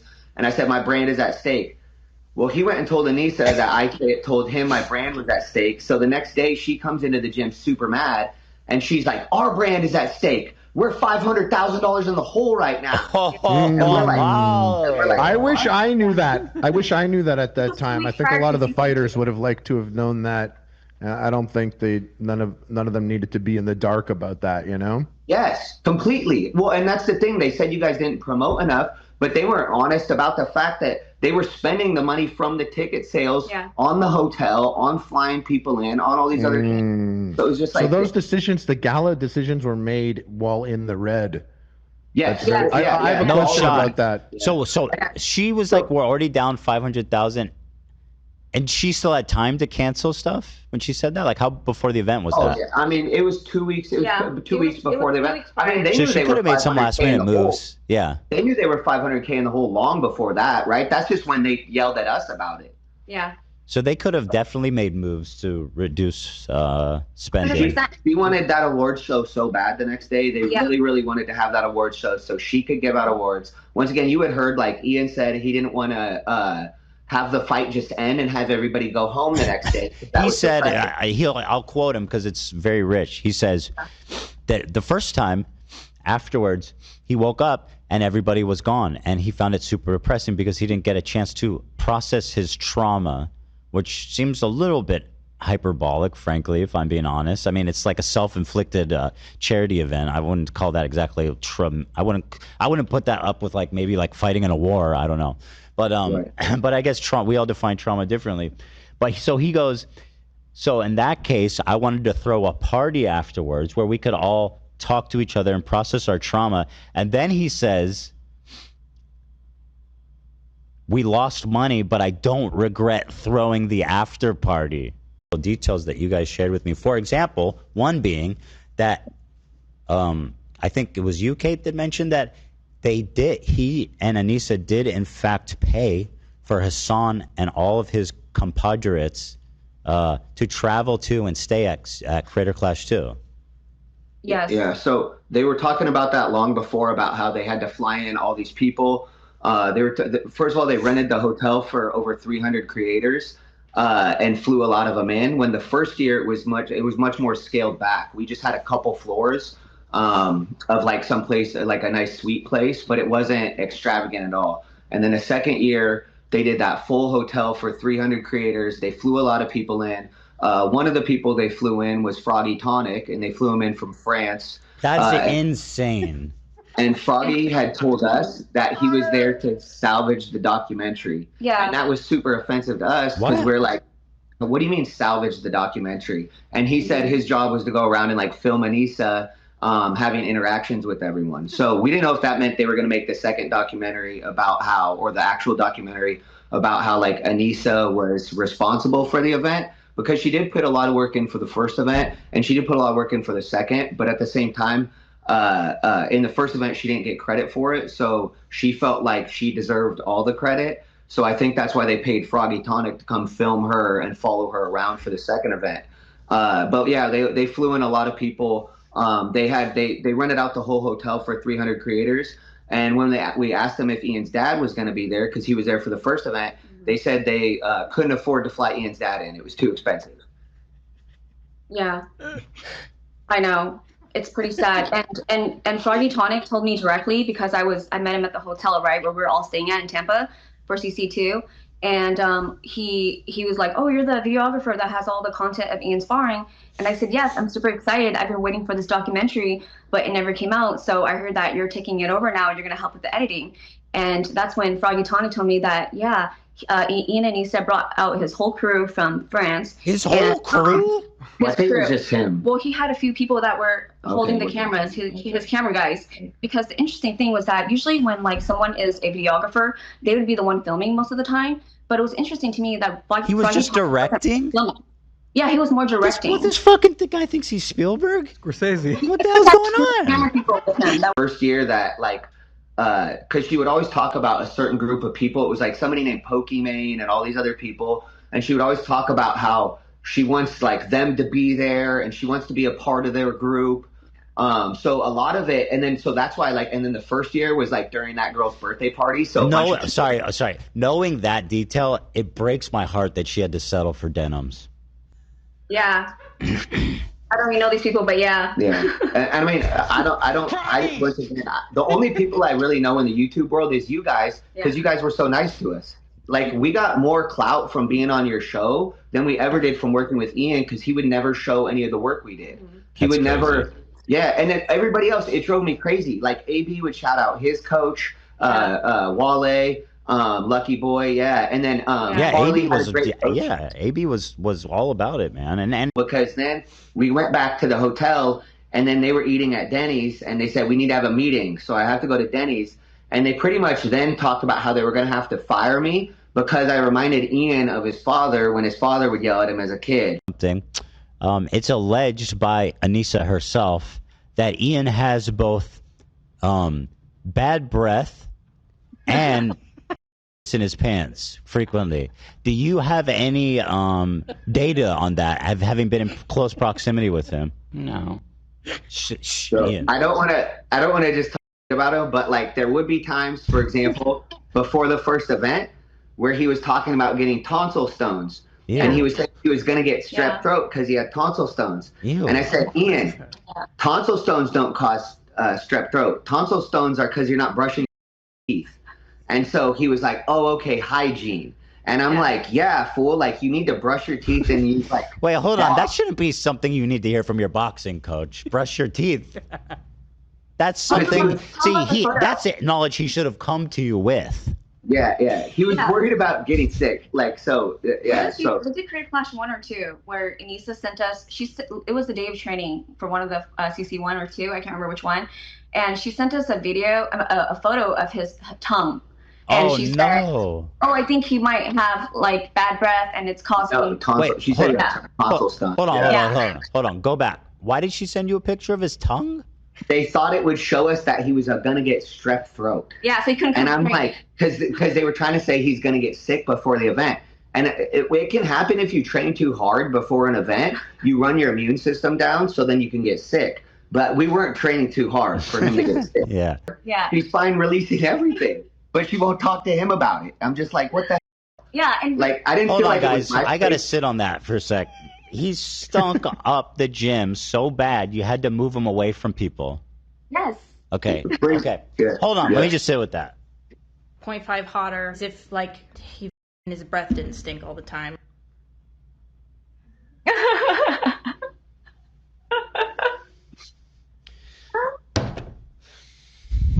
Yeah. Another question. I heard that Anisa was talking about me and us even before Creator Clash 1. Yeah, she had said, like, I forget what she said, like, but she had said that she didn't like associating with you guys for some reason, but then like you had been doing better or something, so they were happy to go on your show. It was it was vague, but because she would kind of talk poorly about a lot of different people, so it was easy to just lose track of it. But yeah, she definitely had mentioned like something about you and Hila, and like, or maybe it was just you, but somebody had done something that had offended her at one point. I'm so sure. She thought, so she felt like you guys weren't like good people or something. But then once you could do their show, but she loved AB and Lena. She always loved them. Yeah. She would. So here's There the you thing. go. Who doesn't love AB and Lena? To be That's a fair. good question, To be fair, right? Who doesn't love AB and Lena? Yeah, she wanted to get her Lebanese credit, so that's why she like loved so much. She's trying to get her Lebanese credit up. Yeah. He would always, because she would be like, they're Muslim and I'm Muslim. Yeah, and I was like, everything you do is haram. Like nothing you do is. I have Muslim fighters. Yes. They pray 5 times a day. They don't touch women. Like, besides your wife. They're a couple of them are from Dagestan, right? And in Dagestan, you're not allowed to shake a woman's hand. Like, but they put their hand on. They're very respectful, right? And afterwards, everybody's hanging out, and she walks up to Ian and she goes, "You're hungry." Yes. And then so they had to leave because Ian was hungry. So she tells Ian when he was hungry. We're like, "What the hell?" Next question's very salacious, so it's totally up to you. You can pretend like you don't even know what I'm talking about if you want. But what I've heard is that she was hitting on one of his sparring partners and was obsessed with him and gave him a VIP pass to the event. A lot of his sparring partners got the passes, but she definitely had a big crush on one of the guys that would come in and spar with them, because anytime they would spar, she would just be super into it and watch every moment. And then, even if he would like beat Ian up, she'd be very into it. And then, I want to say that, I want to say that before. So Anisa never gave shout outs to Michael training Ian at all, but she put out the first video of Ian like getting rocked in sparring when Ian was sparring with her crush. Yeah. It was our friend Gabe. She shared it. And we have a clip too. You guys can share. I would call him Gorgeous Gabe, because you've already exposed her for being like the first person that Ian's ever been with, right? Yes. So in my opinion, what happened was she even told us she used to always tell her mom, "I'm going to be with a millionaire," and so we think that once she used kind to of got tell her mom that she would be with a millionaire. How do you know her that? mom told her that it had to be someone rich. How did you know that? Well, she told us. She would tell us that. It was, I remember exactly. It was when we were in Vegas going to the other podcast, and we were inside the Uber, and we were with Ian and Anisa, and Anisa said that like her mom only had 2 expectations for her to marry someone that was rich and also to be of her religion, right? And so she said that Anisa goes, "Well, I mean, I didn't get someone that was of my religion, but at least I got one part of it right. He's rich." And then she like laughed about it, and then he was in the car, and you could tell he was bothered by it. I was bothered. Who wouldn't be bothered by that? This is so awesome. Yeah, this is on. It's like a fountain. This is awesome. I'm a child bride survivor, and at the age of 12, I was put into a child marriage from the time I was 12 until 23. Within my child marriage, I had 2 kids when I was 15 and 17. And this happened in America, okay? And Ian and Anisa are well aware of my story because I've had them in my home. They've seen my kids and everything. And so last year, right, 2024, I learned that there was a House bill in Washington State trying to pass House Bill 1455 to end child marriage. And so when I learned of this bill, I thought to myself, even though it had been 15 years since I escaped my prison, like this is a chance for me to come forward and tell my story. I sent, so Michael and I went to Olympia in Washington. We met with politicians. We lobbied to support the bill. I gave my public testimony to support the bill. And, I was on Seattle Times, and television and everything. And I reached out to Ian and Anisa and I asked them if they could help, share the information, because it was really important to me that this bill passed, and they just both left me on red. But guess what? Today, when they saw the highlights on Ian's story that we were going to be on here, Anisa was texting me and Michael, and they're like, they ignored us when we were like trying to fight child marriage. But then when they found out, are they pro child marriage? Yeah. Take a hard It makes one. Begs the question. Wait, so how? And if you're uncomfortable talking about this, refrain. But it sounds. How did you get married at 12? So basically, in Washington State, there's no law to prevent parents from marrying their children. So as long as there's a parental consent, then the judge on it and it happens, it could just marry a child at the age of 2. What? But I want to say here that I, the capitalist, will once again be ponying up for the right cause. It is not right that he stiffed you guys. I'm going to be sending you guys $5,000 for the bonus that you never got.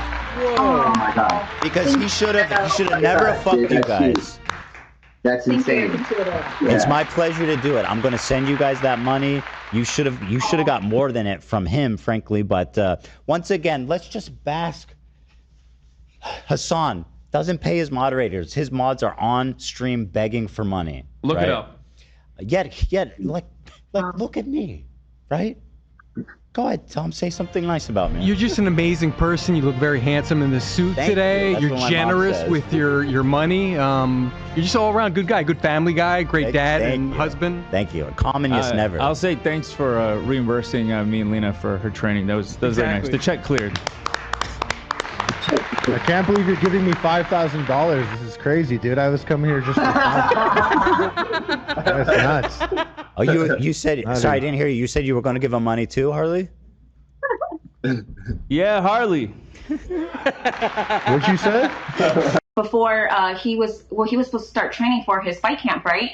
But then they didn't come and train, and then she decided that she was going to have her removed like during his fight camp. Oh, that was the second one. That was I said CC2. Oh, yeah. So hold on. Yeah, I remember, by the way, a long time ago, they came out to hang out with me and Hila.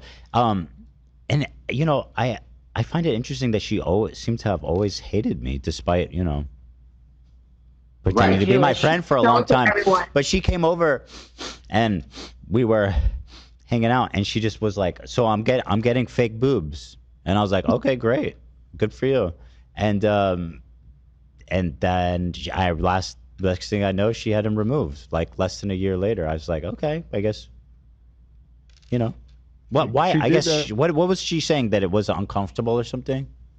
I mean, it probably hurt her back. I mean, God's sake, what are you doing? She told me that I do that in the first place. Yeah, I mean, she always blames it on everybody. She blames it on her doctor. She told me personally that she wasn't too sure about it, and then her doctor told her to go too big, and now she's not happy. Yeah. And she's got to get it taken out. But it's like, out of all the times that you could have done it after CC1. So you're saying you're saying she did it during training camp? Yes. Yes. We actually had asked Ian if he could help us open the gym, not even financially, because at the time we were okay. So we were like, hey, could you just help us out by signing as a guarantor? And he had told us in no world could he ever help us. He said that? Literally. He said it like in a mean way? Yes. In no world. He said, in no world could I help you. Why would he respond like that? He did. Yeah. He so. did. Wait, why? When was that? When did he say that? That was right after the second creator class. Yeah, it was in no world can I help you. September of 2020. It was actually like a year. It was July. No, I know exactly, and I know exactly because I remember when we found that spot. So we found a spot in July 2023 after CC2, and I didn't think that the 250K hit them that hard, because when they made it seem like, oh, they're fine and they're moving on and all these other things, right? And so Michael and I had the capital for our business, but we needed a personal guarantor to help us because we have a new LLC. And so I told Michael, maybe we should ask Ian and Anisa, because when they came to us, they had no fight promoter, they had no manager, they had nothing. They were just the two of them, and we didn't know who they were, right? But we stuck it out with them and we helped them. So even if they couldn't be that personal guarantor for us, they can guide us, right? They can be like, hey, let me give you some referrals or something. Let me put you in, yeah, right.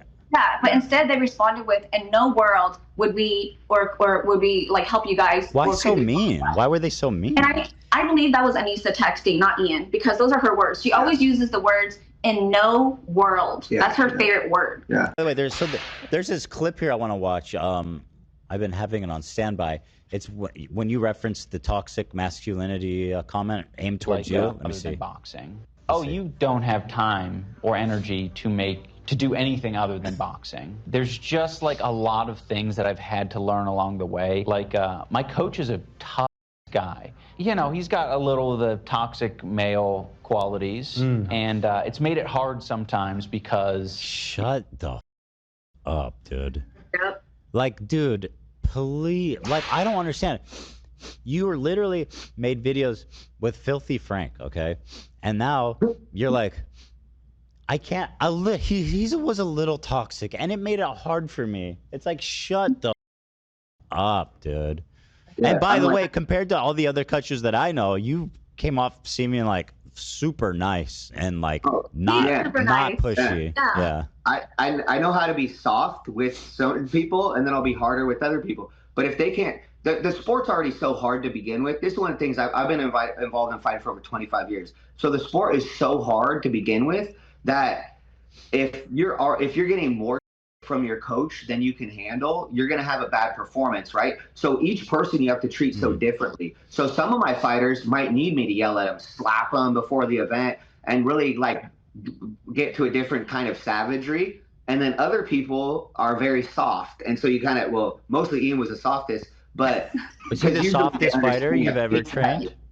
What's that? Is he the softest fighter you've ever worked with? Well, he hated boxing. Do you have any commentary about his potential body odor? I mean, I say it's true. I smell all the time. It's horrible.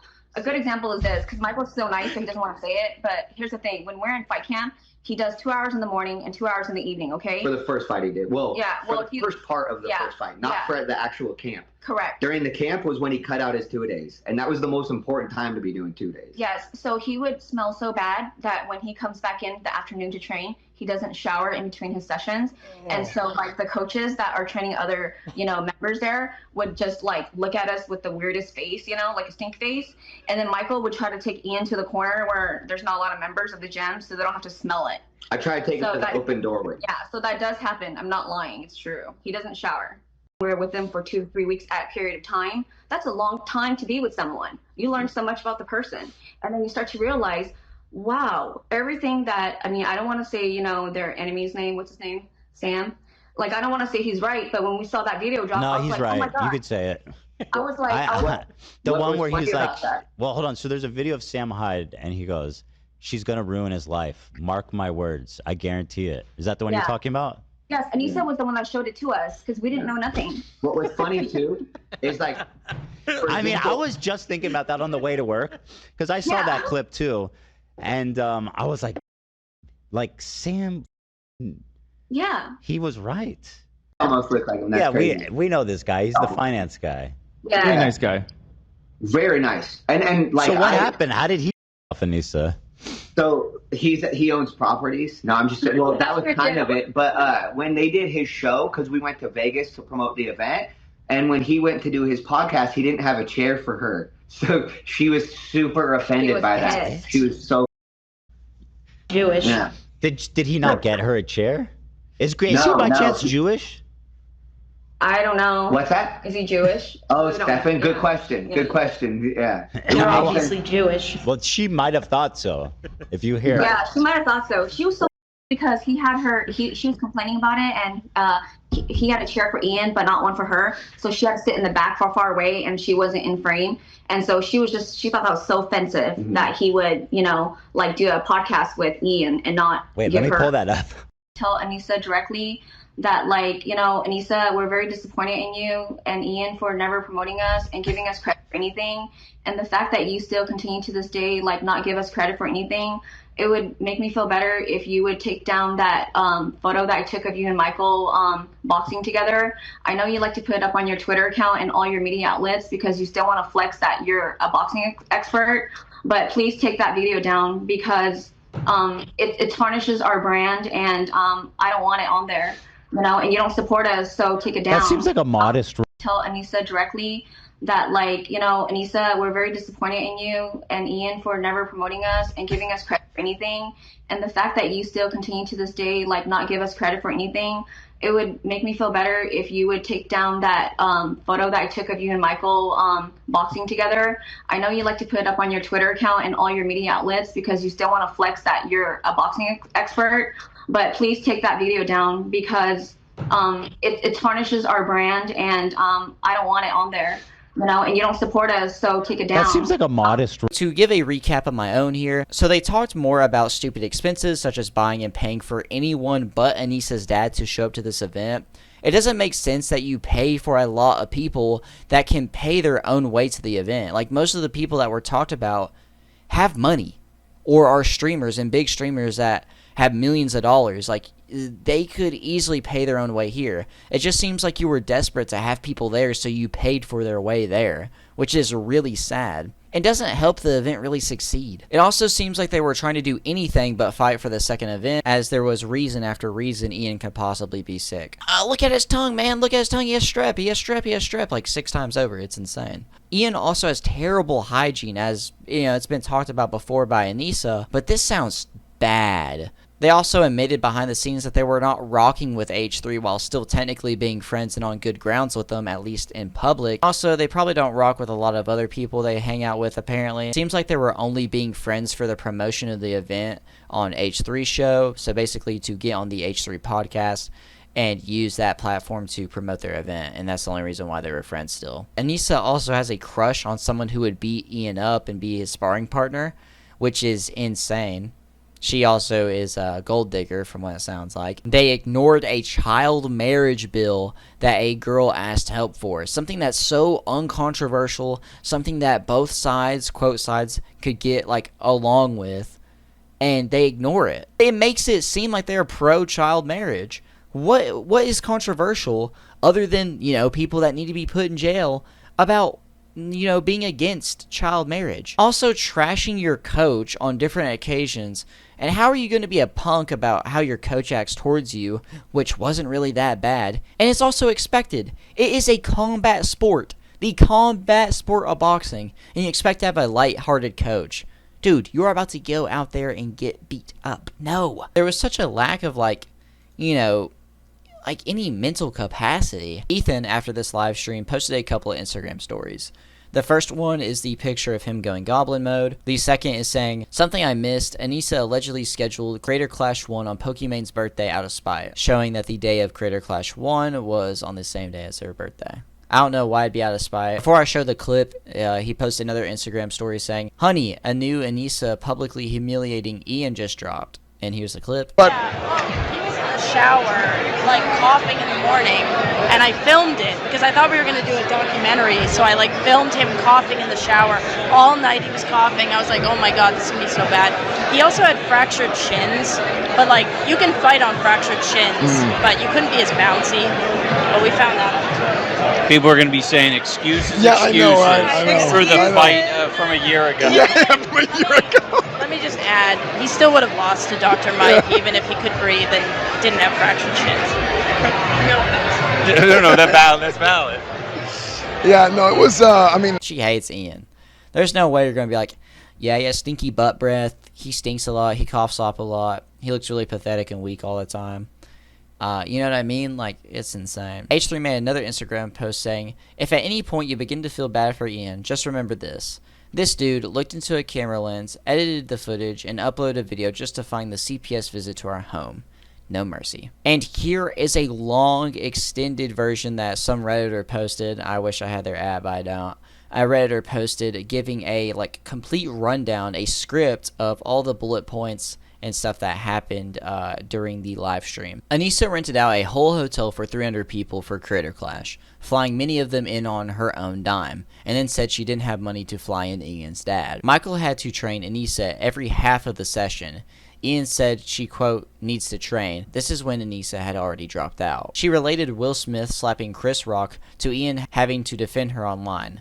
She was so dramatic that day that Ian couldn't even be trained. Will was Ian, and Ian had to slap people. I didn't understand this one at all. Editor's note, I believe this was in regards to the Froggy Fresh drama. They flew in Getty Images. Why? They thought it'd be that big. Anisa told Michael and Kate that they didn't have to go to the event. Of course, Michael and Kate wanted to go to the event, since those were people they helped train. Other coaches were invited, just not them. They felt pretty dang insulted that they weren't formally invited to this. Editor's note, I believe the event in question was the gala, not Critter Clash 2 itself. A month prior to Critter Clash 2, they were $500,000 negative. $500,000. He asked Ian to do 2 boxing sessions a day at a certain point because his brand was on the line. He did none of the needed cardio for this first event, which is what Michael thinks made him lose the fight. They cut out tons of training sessions to go look for a new house, and he moved into the new house a week before they flew to Florida for Critter Clash. For Critter Clash 2, he told Ian to do 2 times a day training again, saying his brand was at stake. The next day, Anisa comes in, super mad, saying that her brand is at stake, $500,000 in the hole. Fighters did not know about the $500,000 loss at that time. The gala decisions were made while in the red. Of course, Anisa wanted to be the MC and be the one giving the awards. Michael says he got more, quote, clout working with Ethan than anyone else because Ian never showed the work he did. Michael says how everyone involved in the mess of Critter Clash gets messed with and called a fraud coach. Ian will not release the footage of training, so now Michael and Kate can't easily prove how much work they did with training. Kate flat out calls what Anisa is doing abuse. They say, quote, Sam is right, Anisa ruined his life. Ian said that Michael had, quote, toxic masculine qualities. One time, the owner of the gym said he believes women shouldn't fight. Anisa got so offended that she said Ian needs to spar today, basically forcing him to do it. In the fight, Ian freezes up and can't throw punches, and the other guy keeps getting punches in. 2 rounds in, Michael asks what he's doing and what's going on, so Ian goes on a show and talks about how he's getting yelled at by his coach. Ian didn't even have a mouthpiece that day, and they bought a $20 one from the gym and microwaved it to make it fit. Ian starts crying at the gym. They have a meeting at Denny's later where Ian threatened to fire him because he reminds him of his father. Ian told him he has to relearn how to talk to him. What? Anisa was screaming more than Michael during this, though. Relearn how to talk to him? Jeez, man. This entitlement stuff is kind of showing here as well, like how they were not great in Seattle. Training Anisa was easier than training Ian. Anisa was more athletic than him. Okay. Anisa got whacked once and said she had a concussion on the spot. When she saw a doctor, she told the doctor the holistic concussion symptoms, so of course she got diagnosed with one. But Ian told Michael she was hypochondriac on the side. Ian straight up says she self-diagnosed herself and would be fine. Kate agrees that Anisa is a liar. One of the best weeks they had in training was when Anisa flew out somewhere else. Editor's note, from memory, this was to visit her family in Canada. Ian was asked how he gained weight for Critter Clash, and Anisa said it's because she studied kinesiology. Someone else made the program, though. Kate and Michael said this was because they never want to shout out anyone. Kate thinks Anisa is calling shots. Michael agrees, but says he allows it. Kate says he enjoys it. Michael used to feel bad for Ian. His tipping point is when Michael had to ask him about the gala. Anisa sent a picture of Ian's tongue once because they thought it'd show that he had strep throat. This is disgusting. I guess whenever also you don't brush, it's probably like really white and cakey. That's gross, man. Anisa made him eat a bunch of bad food before Critter Clash to make weight, so he could barely throw punches from how bad he felt. Ian and Anisa go to Denny's very regularly. Kate instantly agreed that his body odor is not good when asked. During a 2 times a day training period, he wouldn't shower in between the sessions. It would stink so bad others would make faces at him.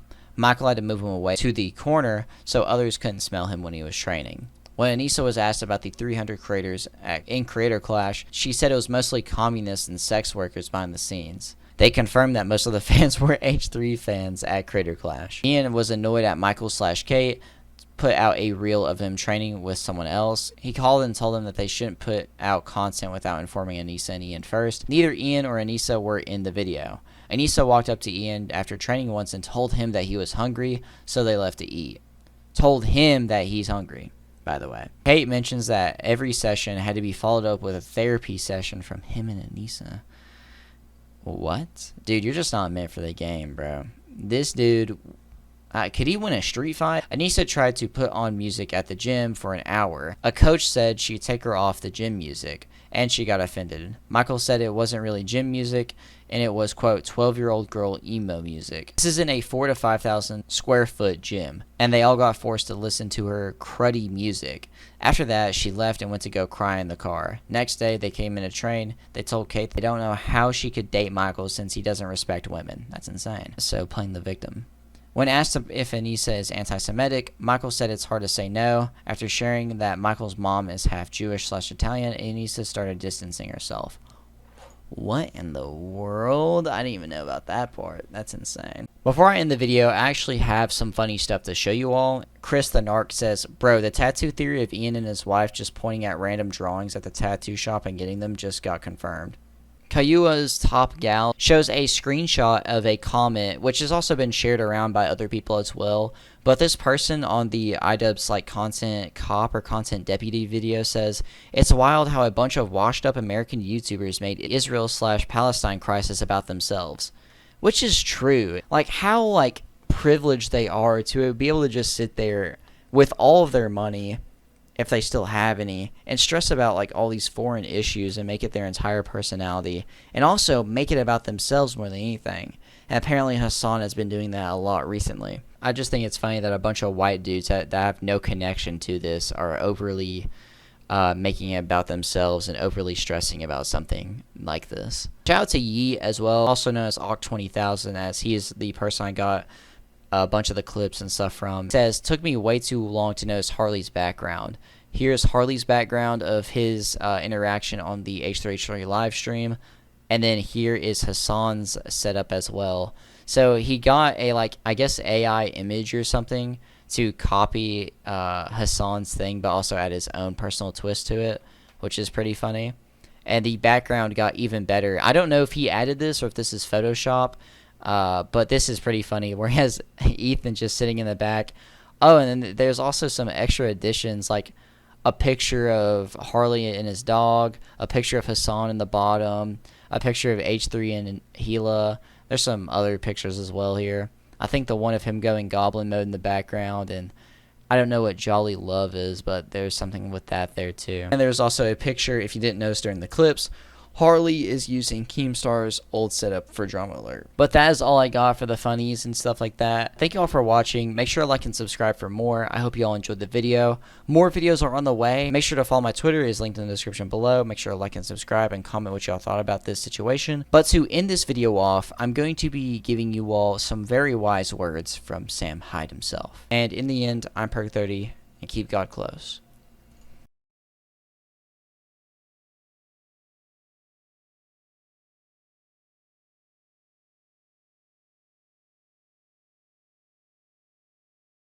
That dude's had a total collapse since you guys had the warring documentaries. Like, he had a chance to bounce back when that happened, and he is further down the road than ever. I hear more about it from Harley, since we have him on pretty often, and he quit that boxing shit. I would recommend that he finds God. iDubbbz? That doesn't seem likely. He seems pretty all in. Yeah. Yeah, that Yahweh. No, Jesus Christ, not some weird shit. The real one. Yeah. Yeah. The real one would be good right about now, okay, guys? Not the imaginary one.